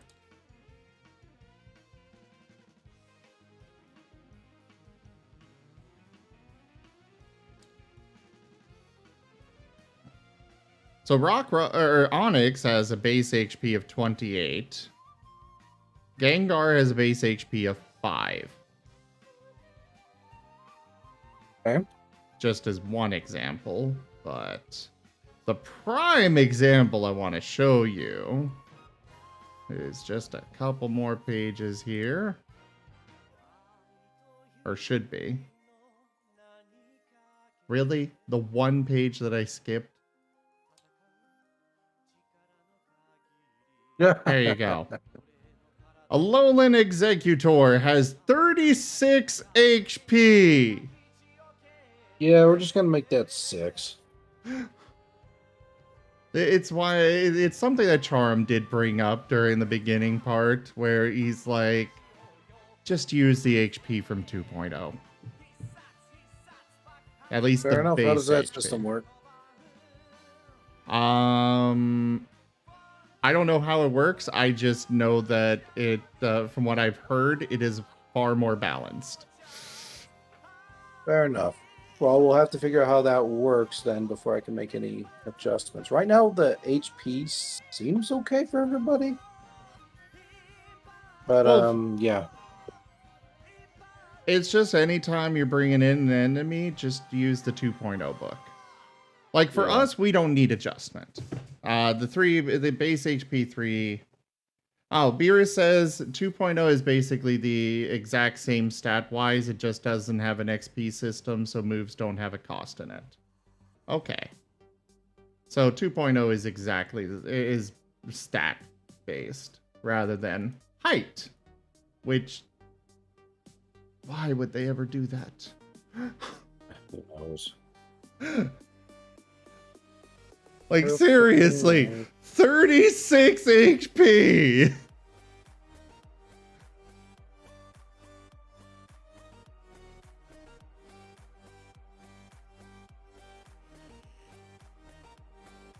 How did that one get past him? Just has 36 HP. That's fine. You'd think they would have put at least a little bit of thought into how everything, I don't know, is balanced. I don't know. The more and more we keep using these books, the more and more I'm kind of inclined to just go like, I'm not really liking the feel of this. I am seeing why Charum said they homebrewed a lot of it. Yeah, me too. Because it's definitely, it's not balanced. It's not... there are definitely a lot of problems to be said for this system. That said, it's kind of the only one we got available to at least give us a baseline of what to work with. Yeah, you're right. I know there's Pokemon Unite.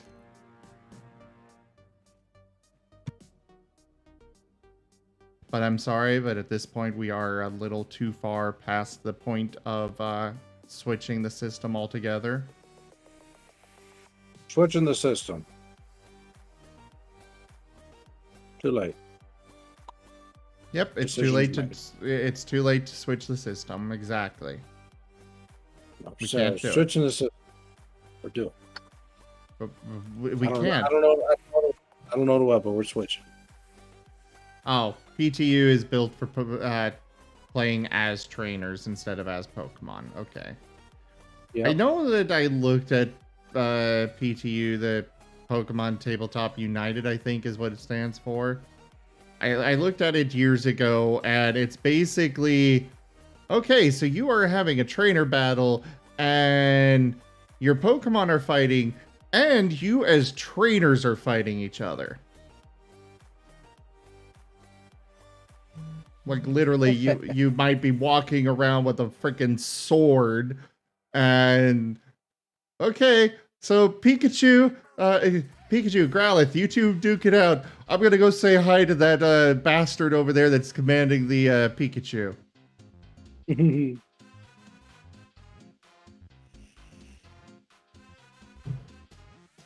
Me and Mr. Stabby here are gonna have words with him.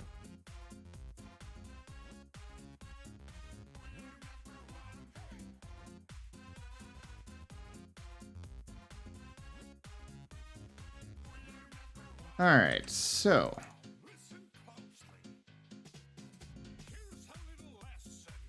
Oh yeah, I did see that they have a nice trainer class system. But yeah, it definitely felt more designed to be played. It's very much surrounding trainers instead of playing as Pokemon. Which is something that I feel is what they kind of were doing with 2.0. And something I've heard is that they focused on the trainers. And I feel like that's why they haven't given us an actual mystery dungeon module for the 2.0 of Pokerole. Is because they're like, oh crap, we forgot about Pokerole. We made all this to do with trainers, and I have no idea how to adapt it for the Pokemon. We're just gonna forget that exists. Promise them that it'll come soon, TM. Here's the deal. Time is subjective. You what? Time is subjective. Yes.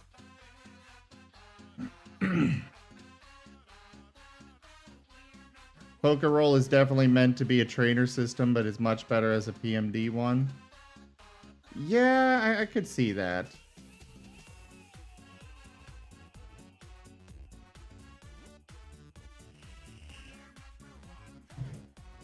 Alright, so Aurum gave the Rygonian form Rockruff, Lick, Leer, and Tail Whip. I think I'm just gonna ignore Tail Whip. It's the exact same as Leer. There's no point in having both. At least in my opinion. Okay. Other than the fact that Maybe you should have some useless moves right off the bat. I mean, it would change nothing later on, but I guess if you want me to keep it, I'll keep it. All right. I honestly don't give two shits, but I think it would be cute for your character to, wiggle their butt a little bit. It's like, okay, fine. I gotta say something to the king. Hey, kingy, wiggle the butt, wiggle the tail. I propose an alliance. Your defenses fall. Fine, I will keep it. I don't care. If you want to take it out, it doesn't matter. Just so long as something is in place to replace it with. Okay, I'll replace Tail Whip with the Charge Stone then. Or maybe Growl. Yeah. Actually, let's go with Growl. Oh wait, he also gave me Growl.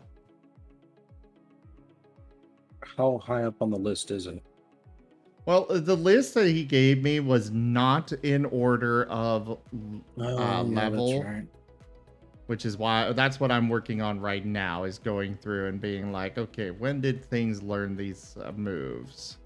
Yeah. I would like you to have at least something that can deal damage early on. I think you said you wanted to replace Tackle, right? Yeah, Tackle with Charge Stone. Okay. For Tail Whip, I don't know. What could possibly be used to replace it with? Let me look up a few things. And I do have Lick. Yeah. Lick is an option that I've got, which, like, there's some that are Here not I got the perfect one. Splash. No.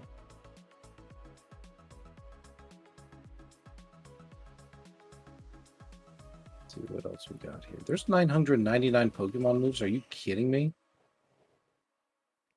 That's it?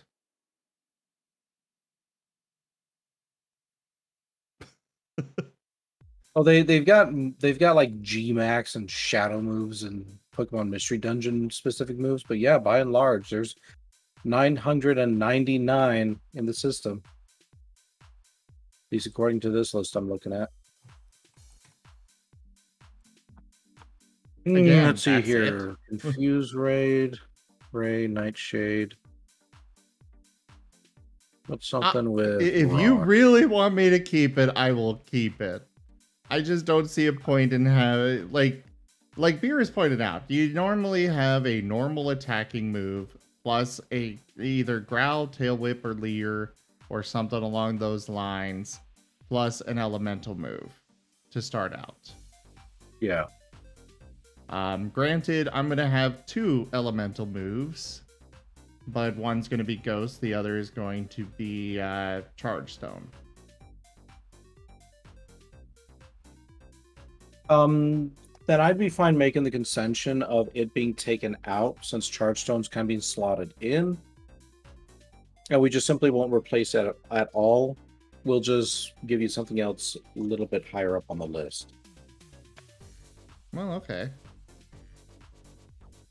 I'm not gonna complain about getting more. I was just saying I wasn't gonna bother, but I'm okay with more. Well, I just want to make sure you have enough moves to have that level of progression. Well, to be fair, all the Leer, Tail Whip, and Growl, those are all definitely 0 level moves. Those are not things that you learn at a later point in the game. Yeah. What were we thinking for Charge Stone? That it's a level 0 move, or that it's just a little higher 0. up that you got to learn? Level 0? Yeah. Okay.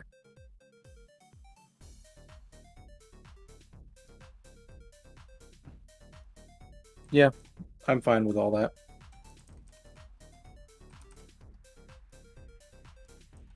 But again, I'm not an expert when it comes to Pokemon, so fudge if I know how it all works. You could say, I want Hyper Beam as a level 0 move, and I'll probably be like, okay. I wanted to Hyper Beam as a level 0 move. Okay, don't break anything. We can take out Growl and replace it with Hyper Beam. That's bounce, right? I thought we were taking out Tail Whip.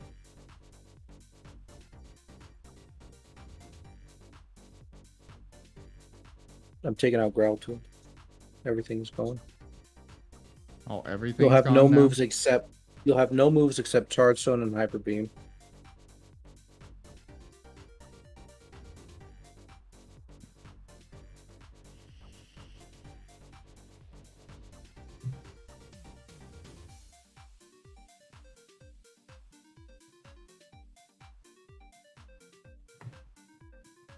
Right, Beerus? See, that's balance right there. Yeah, but when it does hit, good God, things are getting vaporized. I just gotta toss out like a bunch of Rattatas and we'll be fine. They'll nibble you to death. Nibble. Well, I'll aim I'll aim the Hyper Beam to, you know, hit all of them in a row. There we go. There's one thing I'm kind of looking at in this game. It's like when suppose we actually get a battlefield going, like an actual map, it's going to be interesting as to whether or not we want to include the fact that you could potentially hit a teammate. Because I know some game systems use that. And obviously that's not something I'm like, yeah, we gotta have something like that. But I always find it funny. It's like, okay, you have to roll for a chance to hit your teammate. Oh, you kind of hit your teammate. You grazed them a little bit there. They're annoyed at you now. Because I don't know. I always found it funny that, like, your fighter's just fighting somebody and then they just get an arrow in the shoulder and they're just like, Elf? What the hell?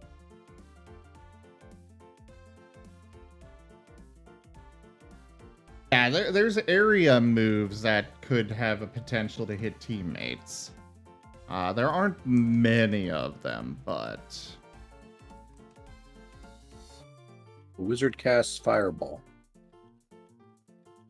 We're at 2, 3... Oh god, what time is it? Oh jeez, it's about 6? Holy shit.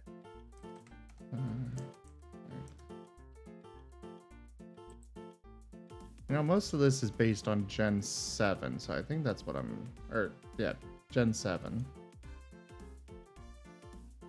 So I think I'm gonna base when I get these moves on when Pokemon get them in Gen 7. Okay.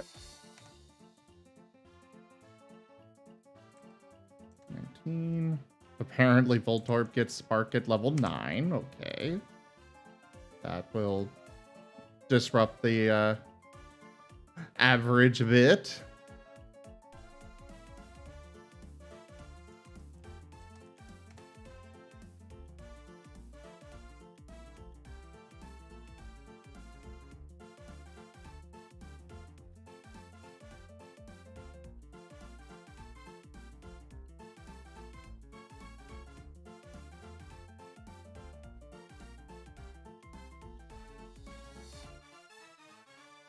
All right, so 1, 2, 3, 4, 5, 6.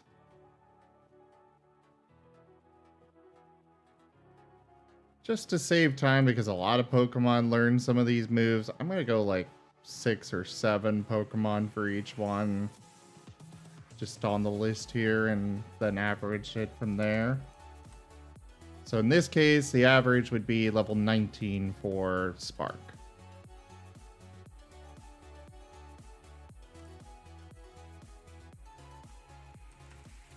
That seems a bit high for a low-level electric type move.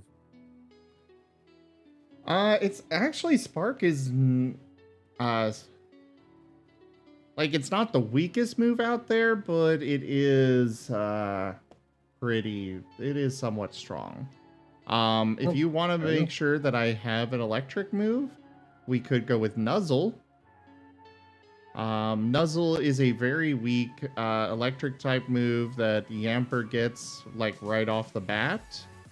However, its advantage is that it's a guarantee. It does a little bit of damage, but it's a guaranteed blah blah blah.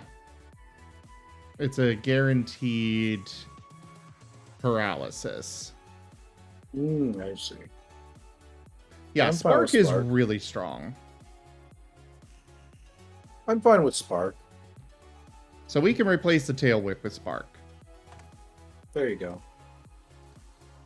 Or tail whip with Nuzzle. Spark is the what I would get later. Yeah. We're replacing tackle. Thunderfang. Thunder. Thunderfang.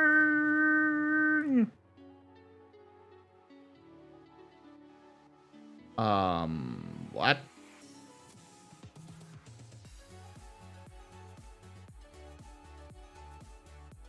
What's up? Apparently, a lot of Pokemon get Thunderfang at first level. Really? Yeah. Which is special. I'm thinking that this level 1 thing means that they could learn it through a TM. Because, like, Arbok is on the list for it. Let me see when Arbok, or how it's actually done here. No, Thunderfang is indeed a first level move. Dang.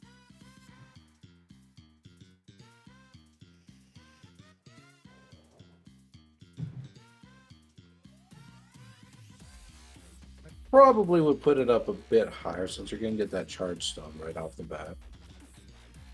Also, a lot of these are actually, looking at it now, a lot of these are evolved forms. Yeah. Yeah, you're right, Beerus. It would be better to go off of unevolved Pokemon.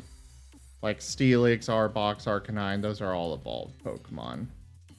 Snubbull is one that gets it at level 1. Houndoom, that's an evolved one. Donphan's evolved. Raikou apparently gets it at level 30, and that's a legendary Pokemon. Ah, here we go. Electrike gets it at level 24. Shinx gets it at level 15.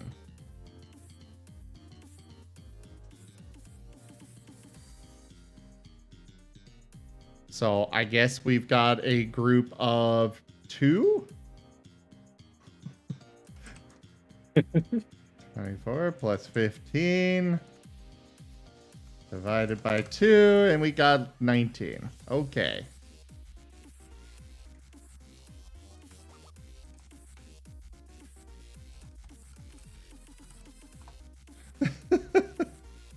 Yeah, that is fair, Beerus. That is very fair. Alright, next up, Shadow Sneak. Which I believe is a first level move for Hisuian Zoroark. Or Zorua, whichever.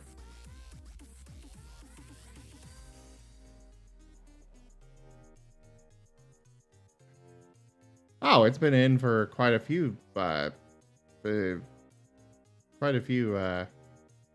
things now. Alright, so Spinarak gets it at level 19.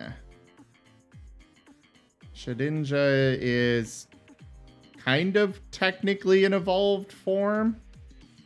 Sort of. It's hard to really place it. I mean, technically, you evolve a different Pokemon, and Shedinja is the skin that was shed off during evolution. Technically not the original Pokemon, but its own... Pokemon is fucking weird. I really want to know how they actually go through the process of balancing everything out. They don't. Or if there even is a process. There isn't.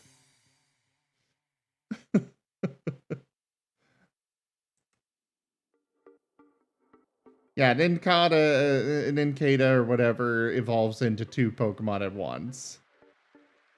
I also found out yesterday that apparently there are Pokemon that you can fuse together in Sword and Shield. There's a Pokemon. There's 2 horse-like Pokemon that you can then mount a different Pokemon on, and then they become a new Pokemon together. Which I personally think is odd. Like, I can clearly see you're still different. Yeah, Calyrex and his horses, yeah. Mm-hmm. Alright, so that's 3 of them. 4, 5, 6.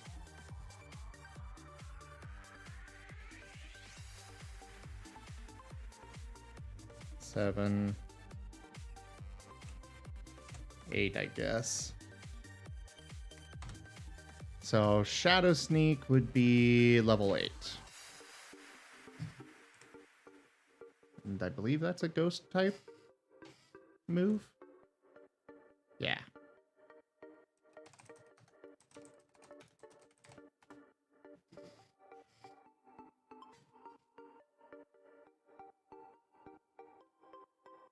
Oh, is that how those ones work too? I never played Black and White, really, Beerus. It just... I played it a little bit, but didn't get very far with it.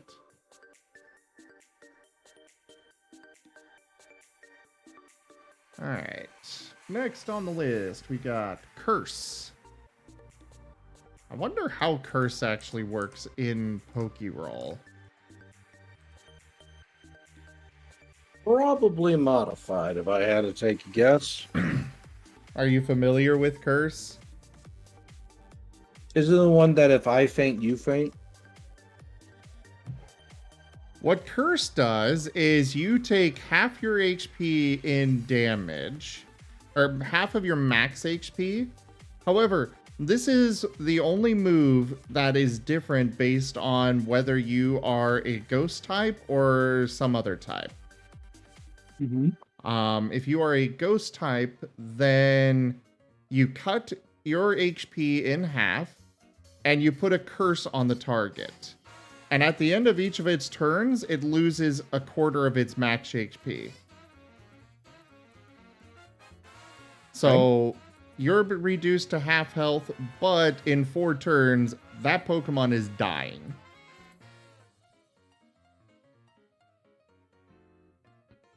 Yeah, you're thinking of Destiny Bond.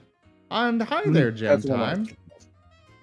I'm still streaming because we've got stuff to do. I'm over here being tired. I mean, you could go to bed if you want. I could, but then I'd have to shut down the server. Fair point. I can work on this stuff later tonight during the session if we do play, so... I say, go ahead and keep working. I've got maybe about 20 more minutes left in me, then I have to get some sleep. Well, as far as the tabletop simulator, I don't really need it, right? Well, I mean, you could... I think we've got the starting moves settled. So if you could pull out Lick, Leer, and Nuzzle, and add them, make copies of them, put the one back in the bag, and then put the other on my sheet, that would be good. Rhygon is adorable. Aw, thank you. Oh, boo. Alright. Let's see. What move types are they? Lick is a ghost type. And I already have Leer, so we don't need to worry about that. Okay, there's ghost type, search. You said Lick? Yes. Okay.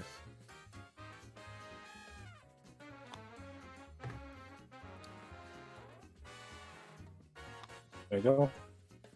And then I guess for now, Charge Stone is pretty close in damage to Spark. So we'll just use the Spark stats for the moment until I can dig in and figure out how it would work and just treat it as a rock type move. So Spark is an electric type, if you could pull that out. Yep, here you go.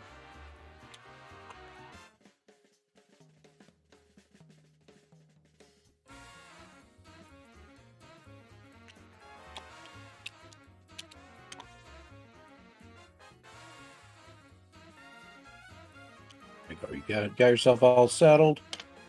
One more, Nuzzle, which is an electric type. Okay.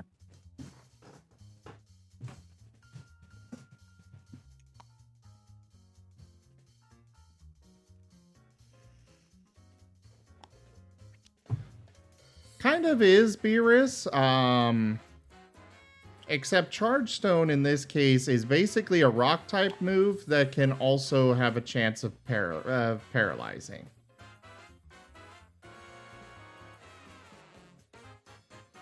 But let me look up Accelerate real quick. Or Accelerock. Maybe it is closer in damage.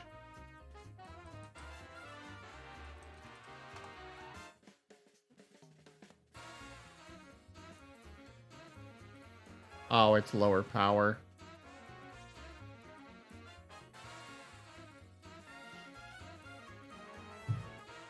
What, Spark? No, Accelerock. Mm.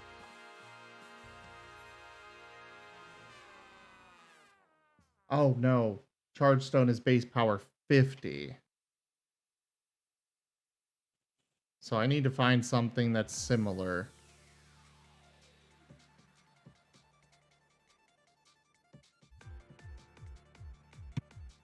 You're promoted, so go ahead. Oh, I'm looking on Bulbapedia.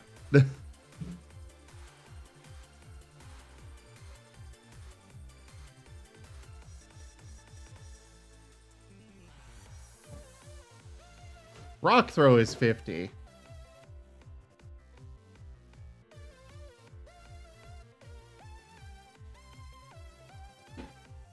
So we'll use Rock Throw instead. Okay. And not Spark? Correct. Okay. However, I do want to find an electric type move to compare it to.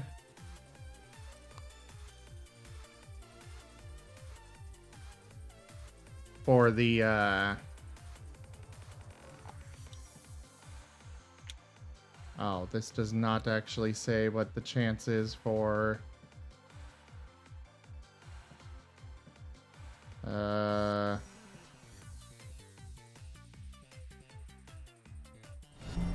Welcome to the Hamlet. Cross Path Stream, hello there. Thank you very much for that follow. Welcome on in.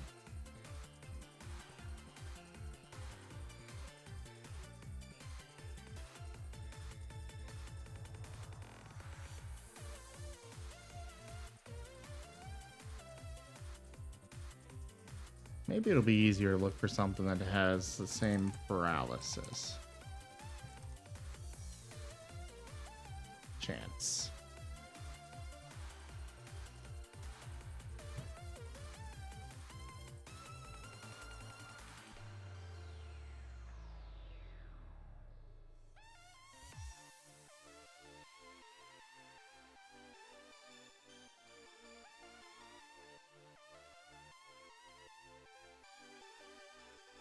Charge Beam is an electric move with 50 power.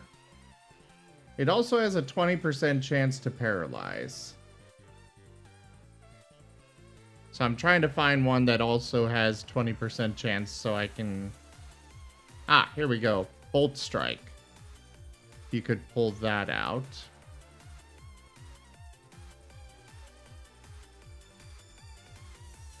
Actually, they might have changed it. Never mind on Bolt Strike.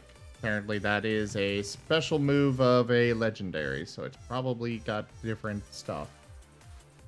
Yeah, it's not in the move list here. Oh, interesting.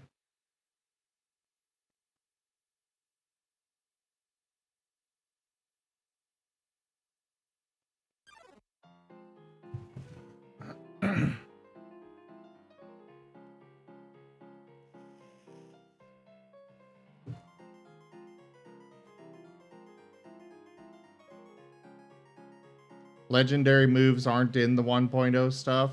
Oh, that's good to know. Duly noted. So, the 2.0 book apparently has legendaries statted out. From what I understand, the stats in general are mostly the same in the 2.0 book. So you can use that if you need to send a legendary against us or something. Yeah. So, honestly, legendaries will probably be at that sort of stage where you're not supposed to be fighting them. Yeah.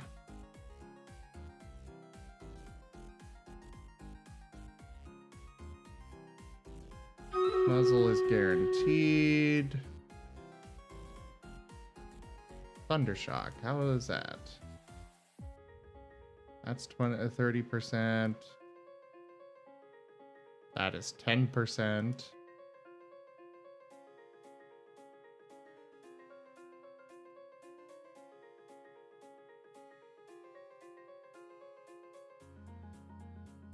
Ten.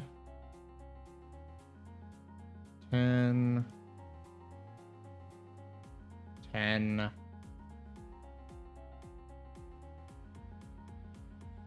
There's got to be at least one of these that actually has 20% chance to stun. Or to paralyze. Ah, here we go. Right. That one's a weird move. We'll come back to that. That is 10%.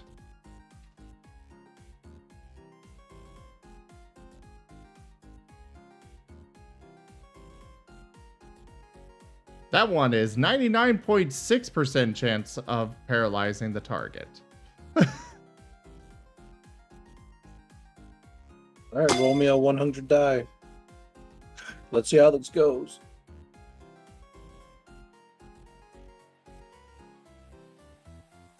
So it's just, so I guess the number on the percent, like it's just divided by 10 for how many dice you roll, Beerus? Is that how it works?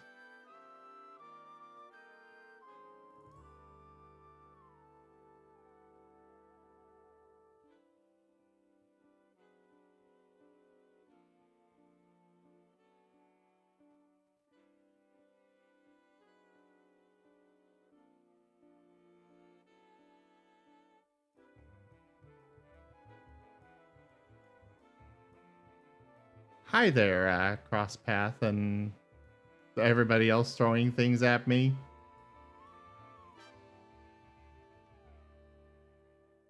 Beerus, try looking up...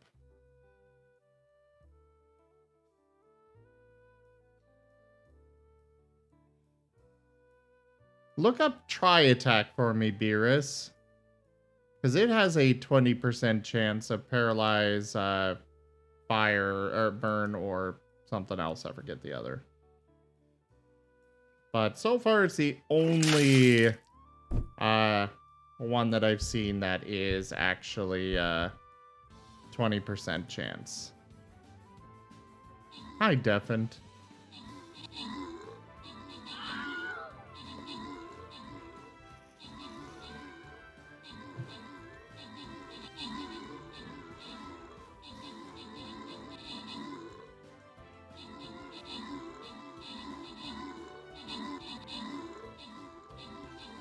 Okay. 2 die chance. Good to know. So we'll put in the note here. 50 power. 20% Paralyze.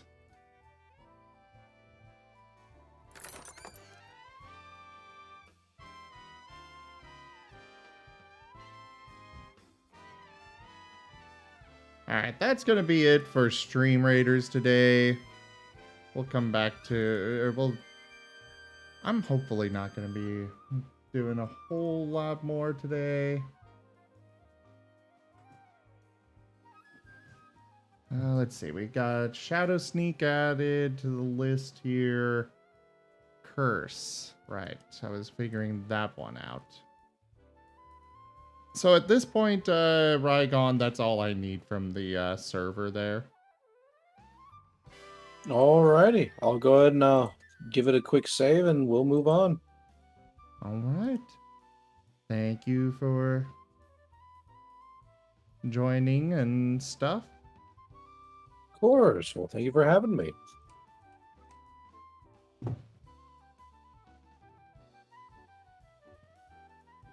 It is saved. Did you want to save it on your end? Nah. Okay.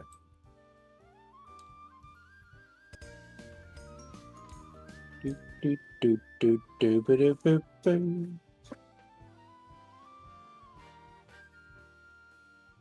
Huh. Why is that not pulling audio from there?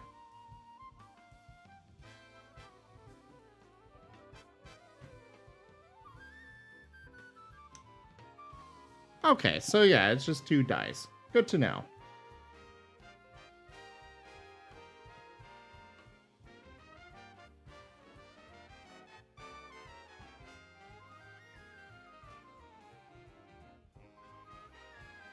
But yeah, Rygon, thank you so much for hanging out and joining me today. I hope you sleep well, and I look forward to potentially seeing you later on.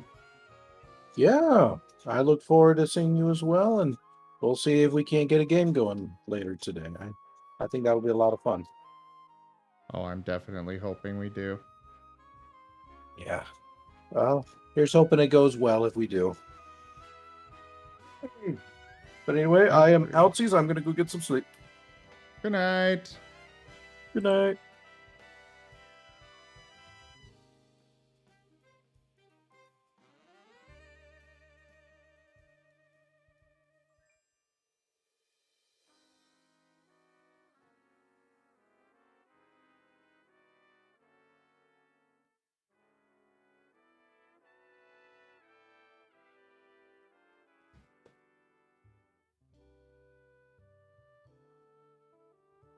I apparently cannot actually...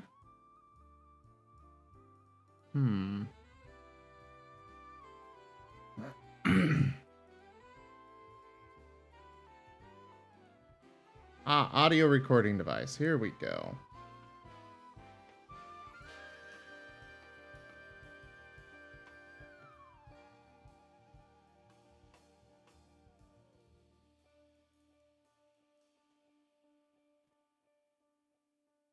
There, now you guys can actually see the little bars on it with the music and stuff.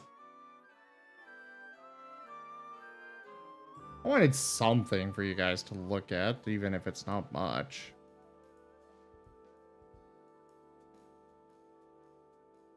Okay, so we are on Curse.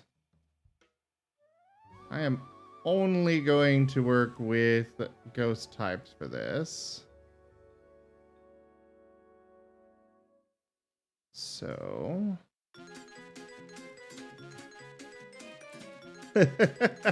yes, bars. They're dancing bars, though. 12, 1, plus 30, 2, 26, 3, 36, 4.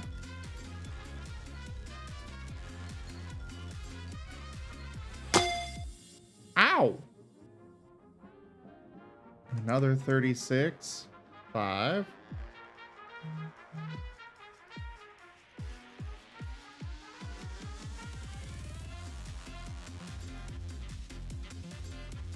32.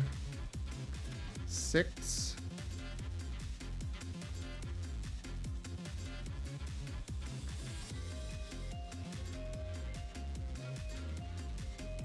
$45, 7. And 28, 8. So let's divide that by 8. Looks like I can learn that at level 30.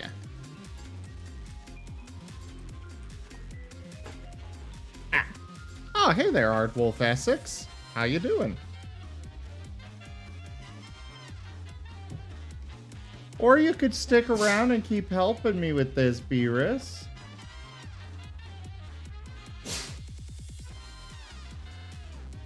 Keep me company. Chat with me. Stuff. Essex, give me back my clothes.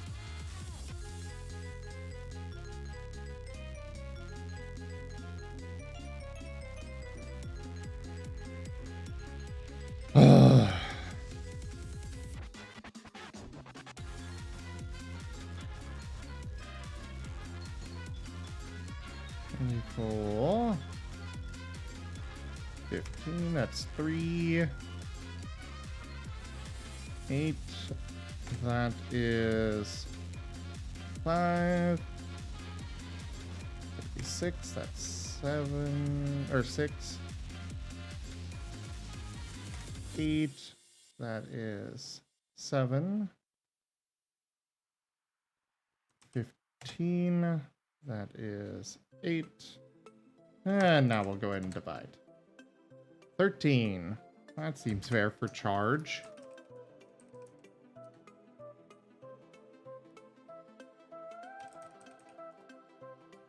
Nope, not charge stone, just charge.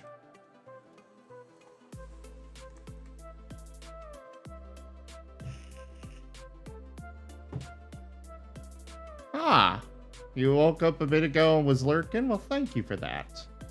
And why no clothes? Why can't I have clothes?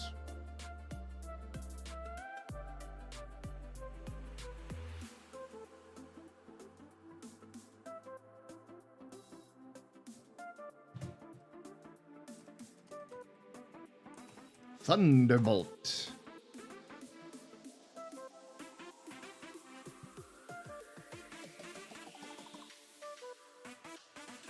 Alright, Pikachu can get that at level 36.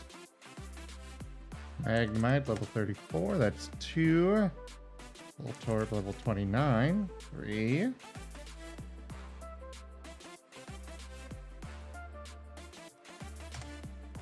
Four.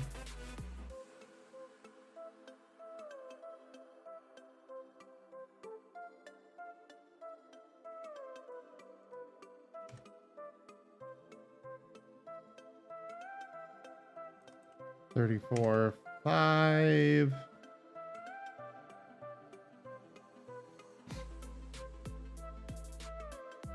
$44, 6. Here's to new 7. beginnings. Zar the Mad, hello there. Thank you very much for that follow.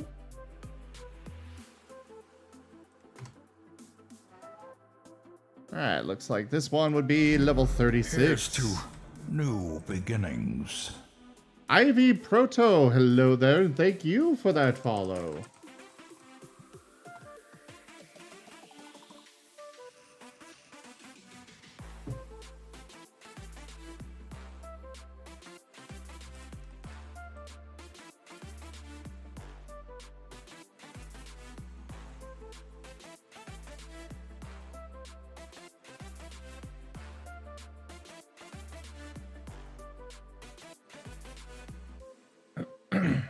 Dang it, clicked the wrong thing. Ah! Hello there, Ivy. How are you? Thank you so much for that follow. I am working on a few things behind that I can't really share easily. Otherwise, I'd have it up on screen. But 9.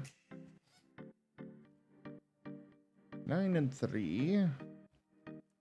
10 and 4. 8 and 5. 4 and 6.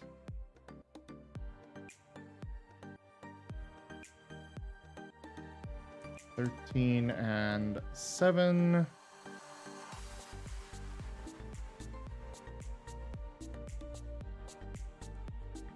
32 and 8. Okay. Oh, I'm doing all right.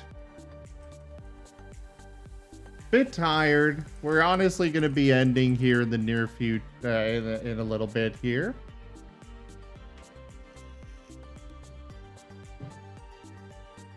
You're working on your music, Viz? Yeah, I just use this here that's on the screen is actually just it's one that's built into Wallpaper Engine. I'm kind of lazy on that. Ah, here's a fun move. Shadow Ball.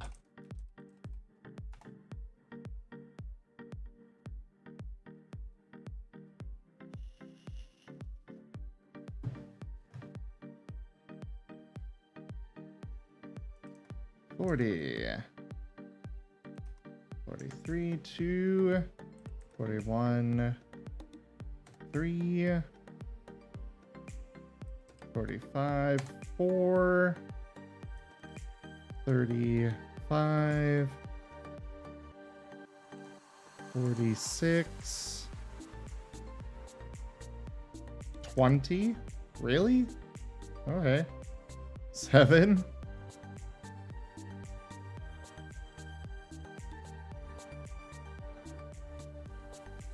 25, 8. 49.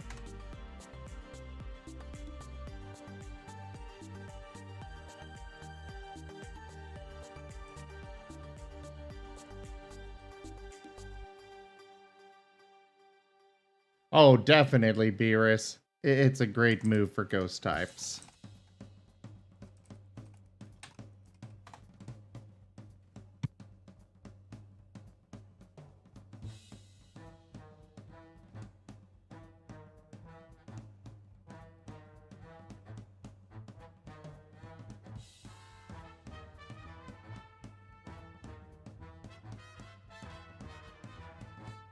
And we're going to have Night Slash.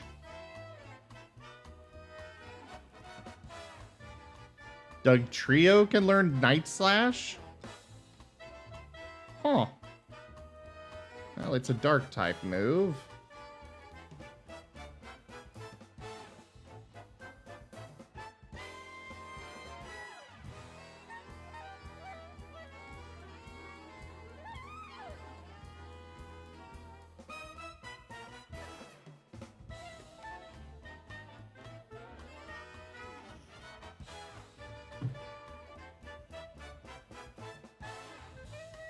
Well, thank you, Ivy. I do my best to have some decent stuff for y'all to look at and whatnot. Especially like right now where I'm just working on... like I said, I'm working on stuff that you guys can't actually see. So I'm just... I wanted some sort of visual to go with the music at least. Alright, so 36, 33, that's 2. Right now we're working on some things for our, for a Pokemon Mystery Dungeon tabletop game that we stream here. Normally it's going to be on Saturdays. We might stream it later today if the players are all available. The DM suggested that we do it today, so I'm all for it. Yeah,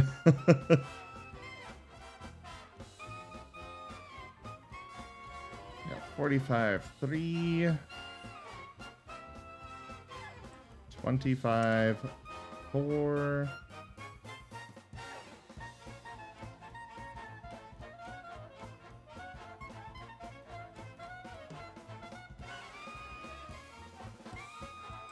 26, 5.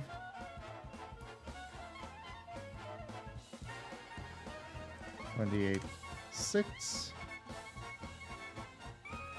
37.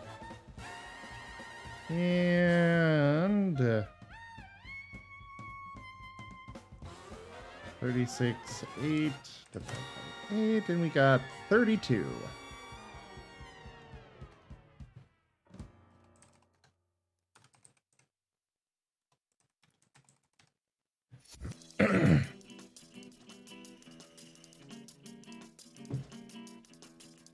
Shadowclaw is actually on the list next up here, Beerus.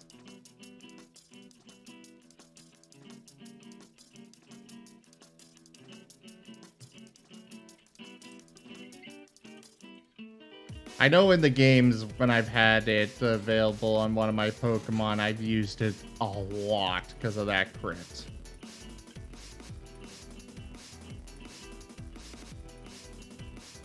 Well, let's see, we got 33, 33.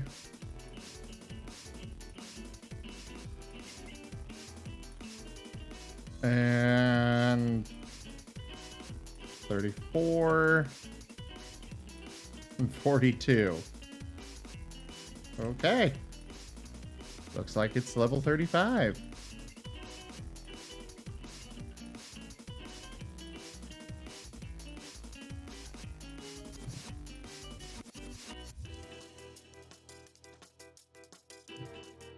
Ooh.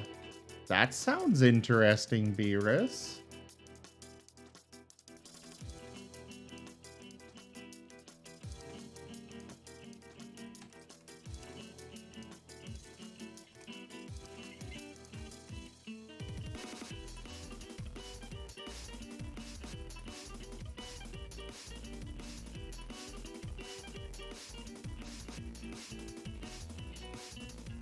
Next up, Nightshade. Definitely use that a lot too.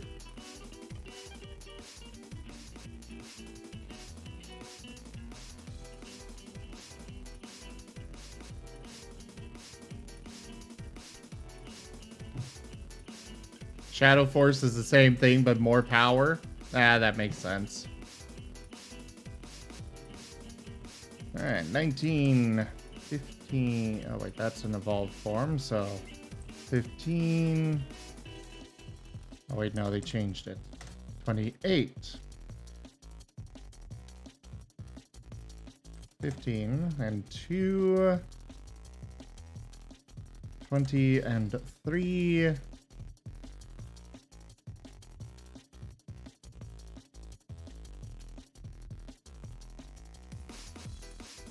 21 and 4.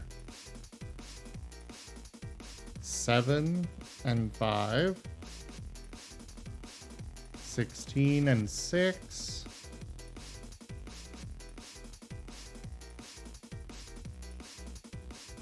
8 and 7. And we'll just call it there because not a whole lot left on the list. It requires keeping track of levels, Beerus? Why is that?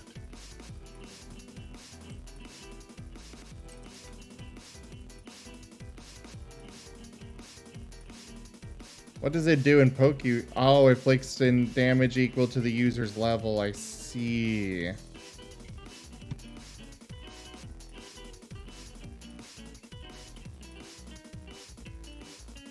How does it work in Pokerole?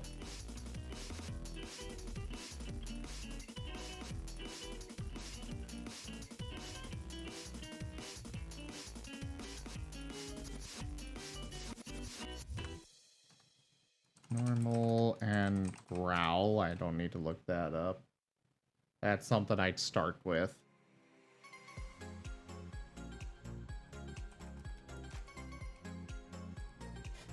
Wild charge.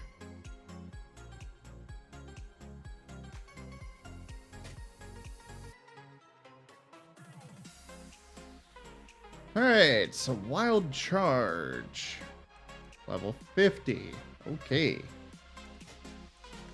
40 and 2. 40. I don't know. 38 and 3. 39 and 4.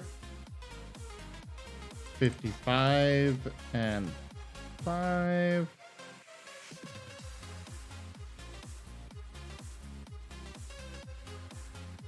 40 and 6.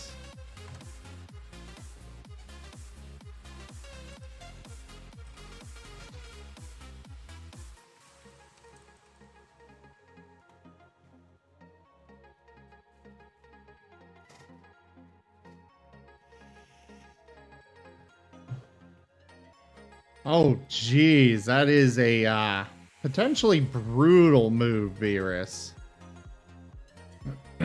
For sure.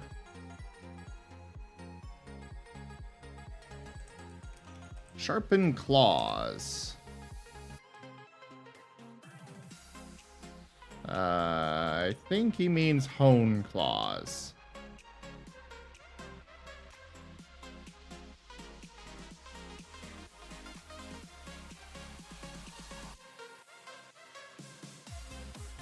Yeah, that is fair, Beerus. Alright, 4 and 1. 36 and 2. 15 and 3. 12 and 4. 48 and 5. 3 and 6. 36 and 7.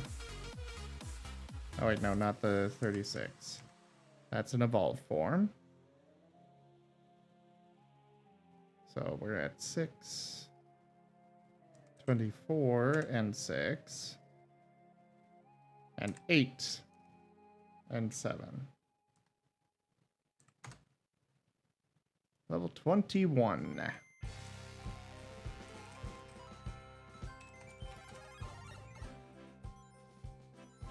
This is a normal? Oh no, it's dark. Okay.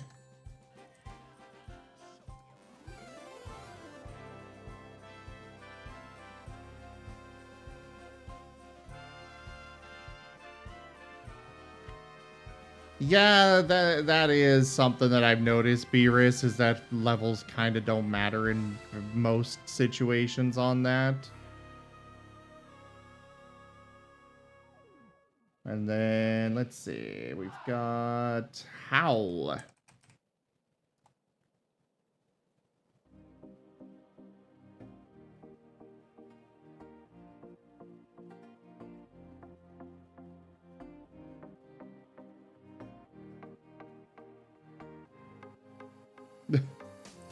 Four and 1, 4 and 2, 4 and 3, 10 and 4, 8 and 5,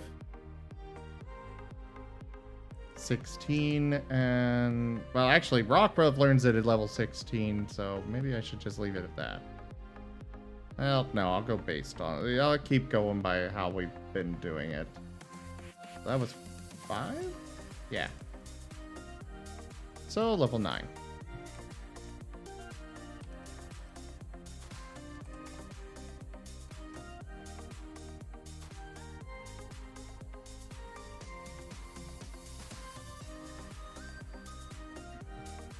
Quick attack. Definitely one I'll be getting ASAP. It is a very useful move.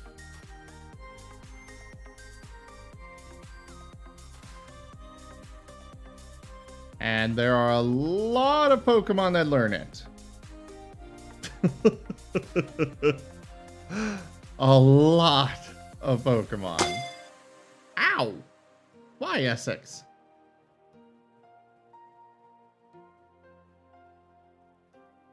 Alright, 13 and 1, 4 and 2.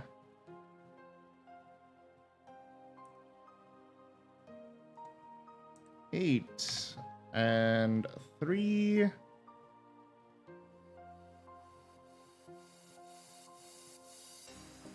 5 and 4. 6 and 7. 13 and 8, and that's good enough for me.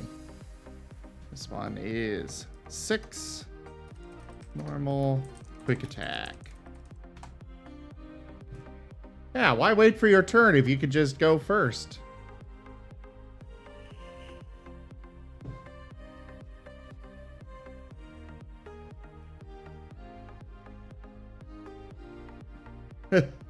Sorry, Essex. Electric terrain.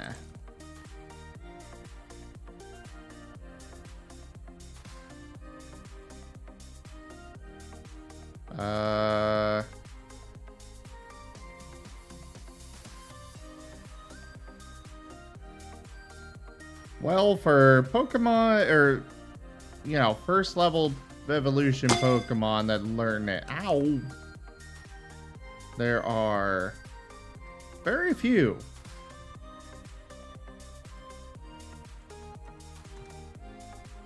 So this one is level 40.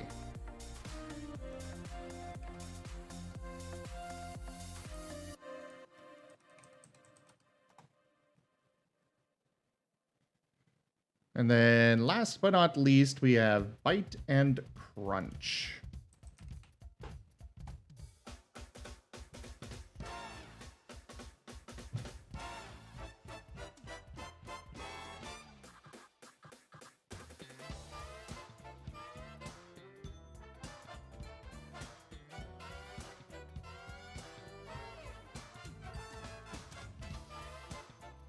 We have 12 and 1. 10 and 2, 9 and 3,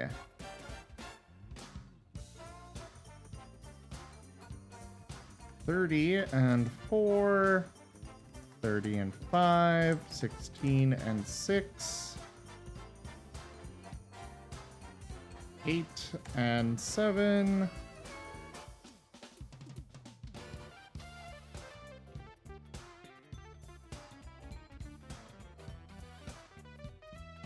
and 12 and 8. So level 15.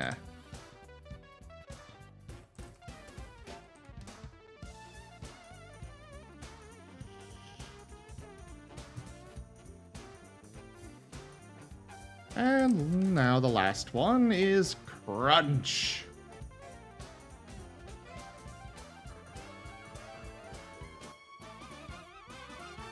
Mach Punch is the best priority move. Screw waiting, I punch him in the face. Nah, yeah.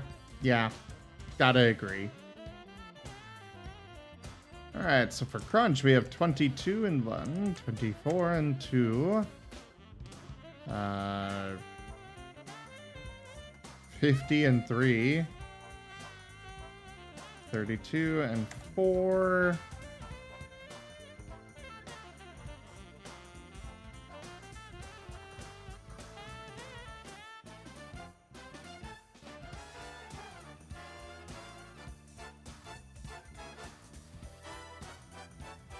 30 and 5, 24 and 6, 27 and 8.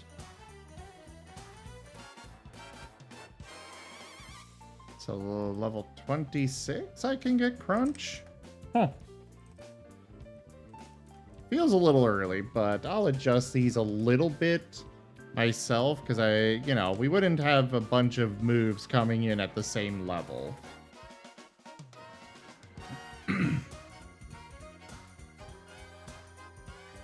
Oh, right. And because Raigon wanted more rock type moves, Orem also added Power Gem and Ancient Power.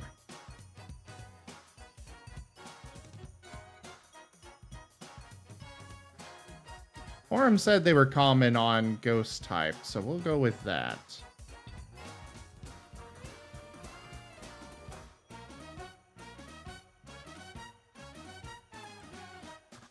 $55 and 1, 40 and 2, 39 and 3,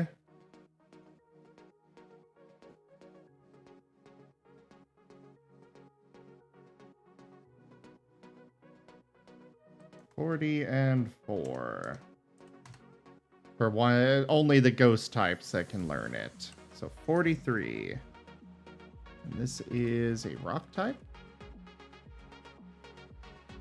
Yes.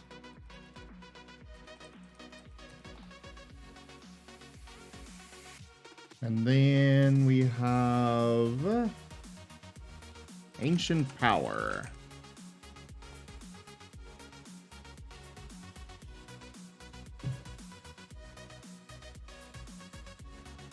Characters who start with 2 logic are essentially 50 XP points ahead of those who start with 2 instinct. Why do you say that, Beerus?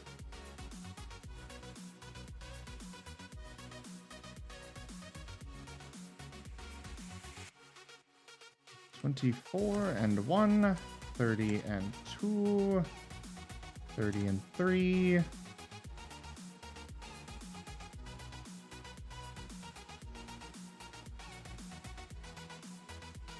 $16 and 4, 33 and 5, 20 and 6, 22 and 7, 34 and 8. So I can get it at level 26.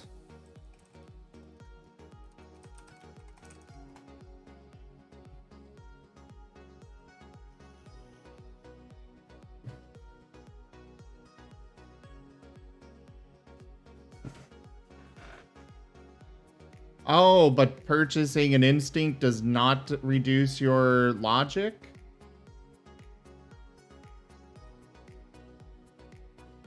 We were uncertain about that.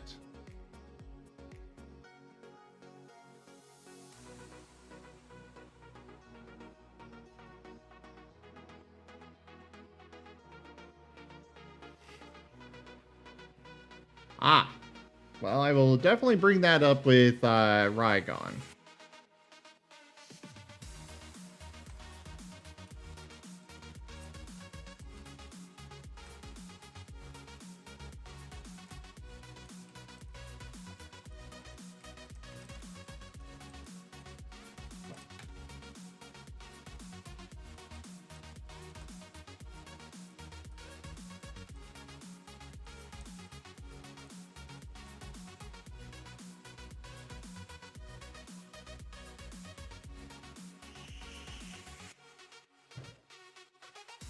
So then it is possible to get both of them at 5 dots. Good to know.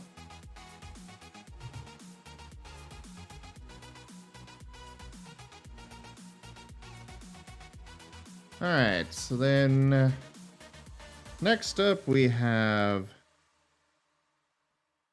Ice Fang, which is of course ice. And these are ones that are like breed / TM / etc. Fire Fang.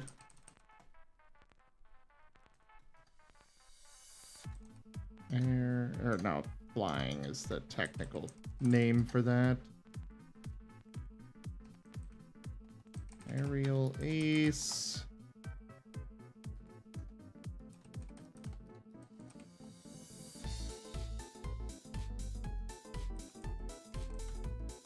Thunder. What is Grudge?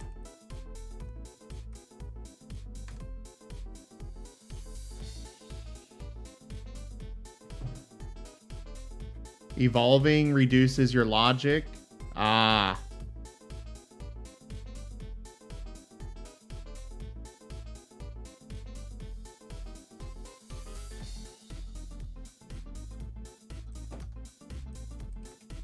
Ghost and Grudge.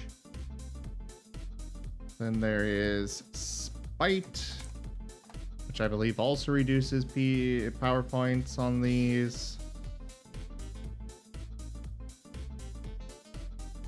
Yeah.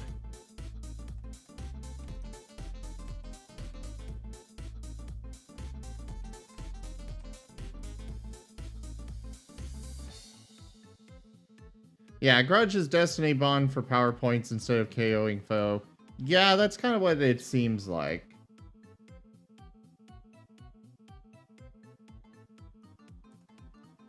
Shadow Fort? Oh. Isn't Shadow Force that one that's a legendary move? You mentioned it before. Signature move of Giratina, yes. What was the alternative option?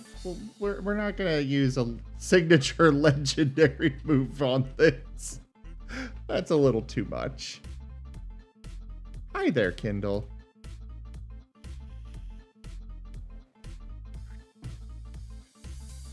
Yeah, I think Orm might have gotten it mixed up with Phantom Force.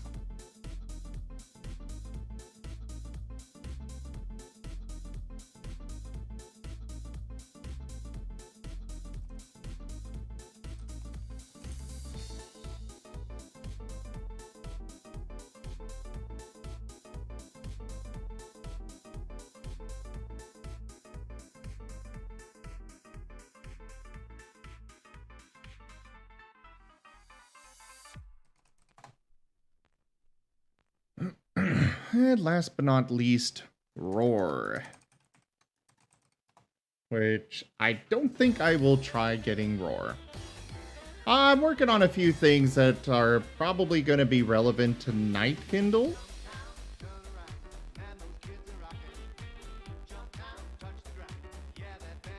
Alright, let's sort these. Sort range.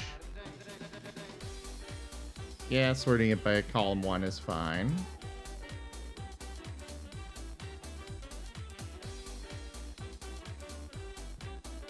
Oh, are you, Beerus? I wasn't aware you were holding me hostage.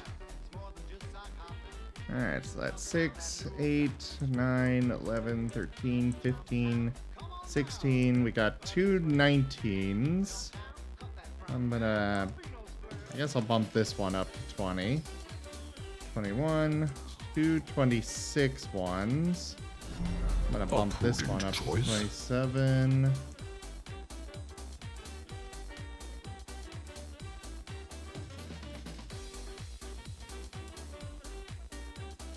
Thank you very much for that follow, Bright Eyes. Hello there. How are you? 32, and then 2 35s. We'll go with that for 36.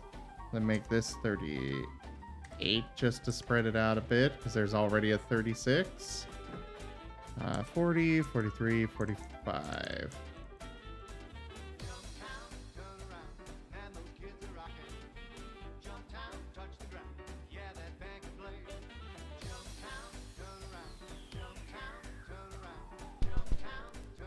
Ow!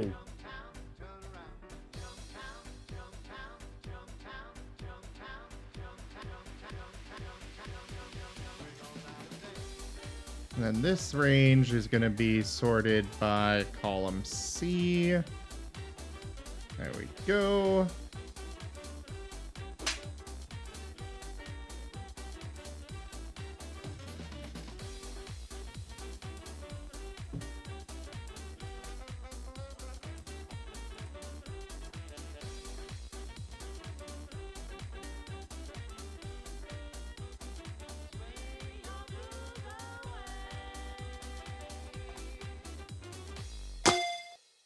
Ow!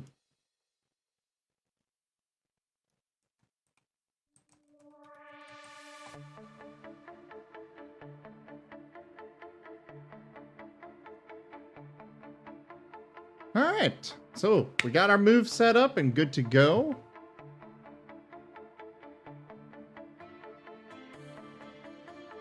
I am doing well. I am tired though.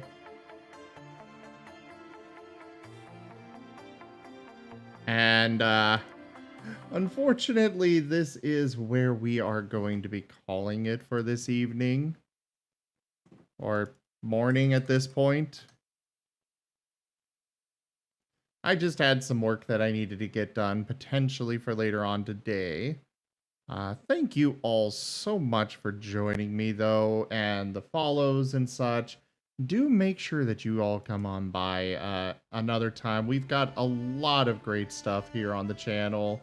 I know it says I was playing Dwarf Fortress. I was technically playing Dwarf Fortress before I started working on other stuff.